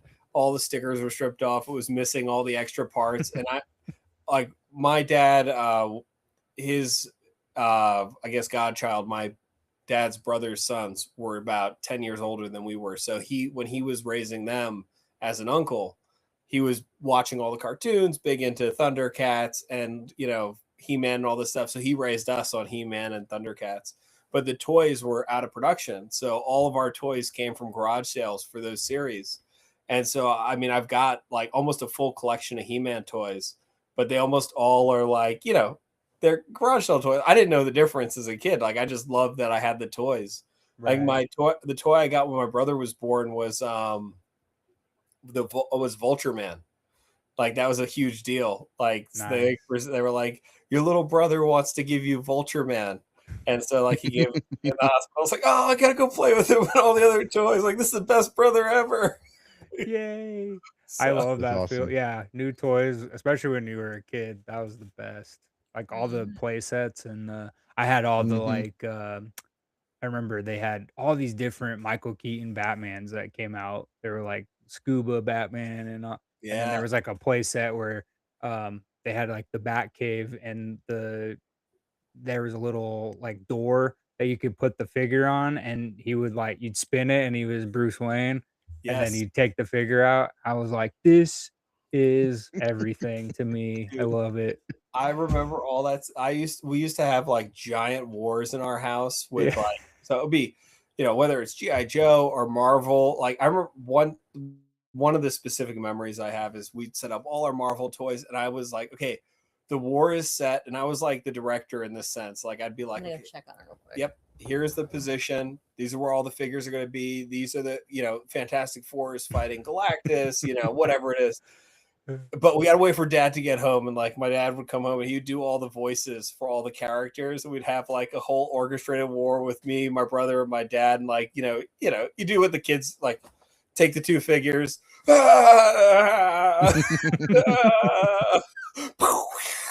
Yeah, total imagination. Yeah, love it. Yeah. Yeah. So that was, and that's what I hopefully get Anya into. That's why we've started her with, all the good Marvel superheroes. We've got her focused on, they came out with these kids books from the original comics, like the Jack Kirby comic books, but they're kids books. Nice. So we've been reading her all the Nice. No, that's great, man. Just anything, especially early on. Like, I don't think people realize how much like fantasy and imagination and especially comic books, like how far that can go for the development of a child. Like, Mm-hmm. it's a very key because a lot of I had friends growing. I mean, I think Spring had the way he grew up. He probably didn't get to watch a lot of that like fantastical stuff. Like No. we were very No, spoiled as a kid. I wasn't able to watch He-Man. It was evil because it was the power of Grayskull is evil Yeah. and it's sorcery and you're gonna go to hell. So I had so I yeah. had friends growing up that they couldn't watch like sorry to hear that. Yeah, I had friends growing up, they couldn't watch like something, minor like The Simpsons or like Yeah, I didn't watch The Simpsons either. Yeah, I like couldn't watch The their Simpsons. parents just were like, because at the time, that was pushing the boundaries, I guess, even though it wasn't. So like when I first graduated college and my first job was at a church and we had people in that church that wouldn't let their kids watch Harry Potter because it's witchers and warlocks. And I was like, so we actually like introduced them to Harry Potter and it's like, oh, this is pretty good. I'm like, yeah, it's fine. It's a kid's book. Like chill. But you can't just like, I don't judge them for it, but it's like, like let's just be a little bit more open, recognize that like these are stories that are telling us. And I said, if anything, it's good versus evil, and the good guys win. So, that's what we want. Right. You can't beat that. And I Yeah. know that growing up, like the one show I was not able to watch, and it was after I remember the Columbine shooting, was South Park. Because the news was like, oh, South Park caused the Columbine shooting. And that was like a huge story back in the 90s. And that was obviously like the first, known, big thing that happened like that. And I know my parents at that time were like, I'd just gotten the shirt with like all the South Park characters on it because it was very cool to watch South Park at that time. I was like fourth grade or third grade, and it was like, oh, like you're a rebel for watching South Park, and that happened, and all the news media was like, no, it was this show that caused this shooting and all this stuff. Right. And then my parents were like, you're done watching it, never again. I'm like, well, I mean, we still watched it kind of, but like it wasn't.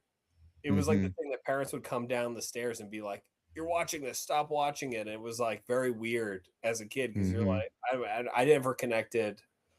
You know, obviously, Yeah. like Yeah. it was very confusing as especially a younger kid where you're not even close to your teenage years yet. Like, what? Like this caused that? Like it doesn't make any sense. Like it's just a show, but I don't know.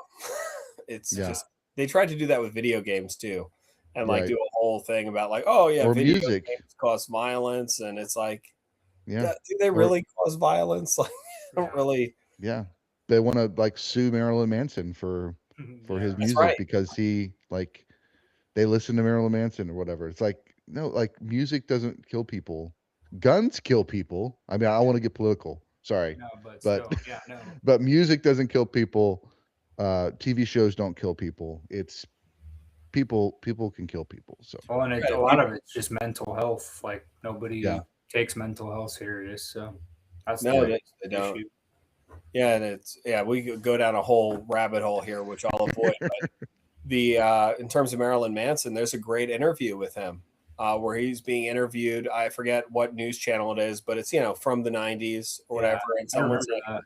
sitting on like a cobblestone brookway, like near a park, Yeah. and they're like, and he's wearing all the makeup, but he's I mean, his level of intelligence is obviously like, way higher than anyone would ever expect. And he's directly answering all these questions in such an intelligent way. It's like the person interviewing him is A, caught off guard because obviously underestimated his intelligence level. And B is like, I don't know how to answer what you're redirecting this question as, because obviously she doesn't either have an answer or can't answer because it would destroy the narrative that was trying to be built in the interview. And it was just very telling of the way media works, which I think we all are a lot savvier to now. We have all seen enough of this. We've lived long enough to see kind of like exactly what we're talking about with South Park and video games and Marilyn Manson. The people that don't understand something are always very quick to be like, well, that's obviously the thing that's causing the problem that I didn't have to deal with. And it's like, well, I mean, that's a very easy way to consolidate the entire world into yeah, a very pass the buck. easily understandable thing, but it doesn't really mean it's true. So Exactly. Well, cool guys, man. This has been so much fun. So much Oh fun. yeah. Thank you so much for joining us, Kyle. This has been so cool. Thank you for introducing me. I know Josh has already seen it, but thank you for introducing me to One Cut of the Dead. I really enjoyed it. It was like the great, like half of it was like a great zombie movie, and then it was like a fun, like entertaining, second half too. So it was great. Great. I'm so happy that you enjoyed it, and thank you both for having us. I know Anya started stirring on the little monitor we had up here, so Erin ran to super mom. Yeah. Always. She's the best. So but I got to hang out with you guys a little longer, which was nice. And you guys are always welcome, you know that. But this has been great. I mean, we appreciate any time you can share with us. I know it's difficult with your schedule and stuff. So you guys are family. This is always a blast, and well, thank you very much. Heck yeah, man. Yeah, we can't wait for the creators conversation. That'll be we can't wait. Hit us up when we feel like it's a good thing for when the autonomous comes out and stuff. So absolutely. I'll have Erin shoot you guys a message. And I look forward to hanging out and kicking it some more. And I just wish you both the best and your families all the best, and everyone out there all the best. And just send in love, and thank you so much. This has been awesome, and I'm so happy that you enjoyed the movie. You have to watch it again with the mic off and the sound up. Yeah. We will. I will. But yeah, it's good. Guys. Cool. Awesome. Thanks everybody. We'll catch you guys on the next one. Yeah. See ya. Thanks guys. Take care.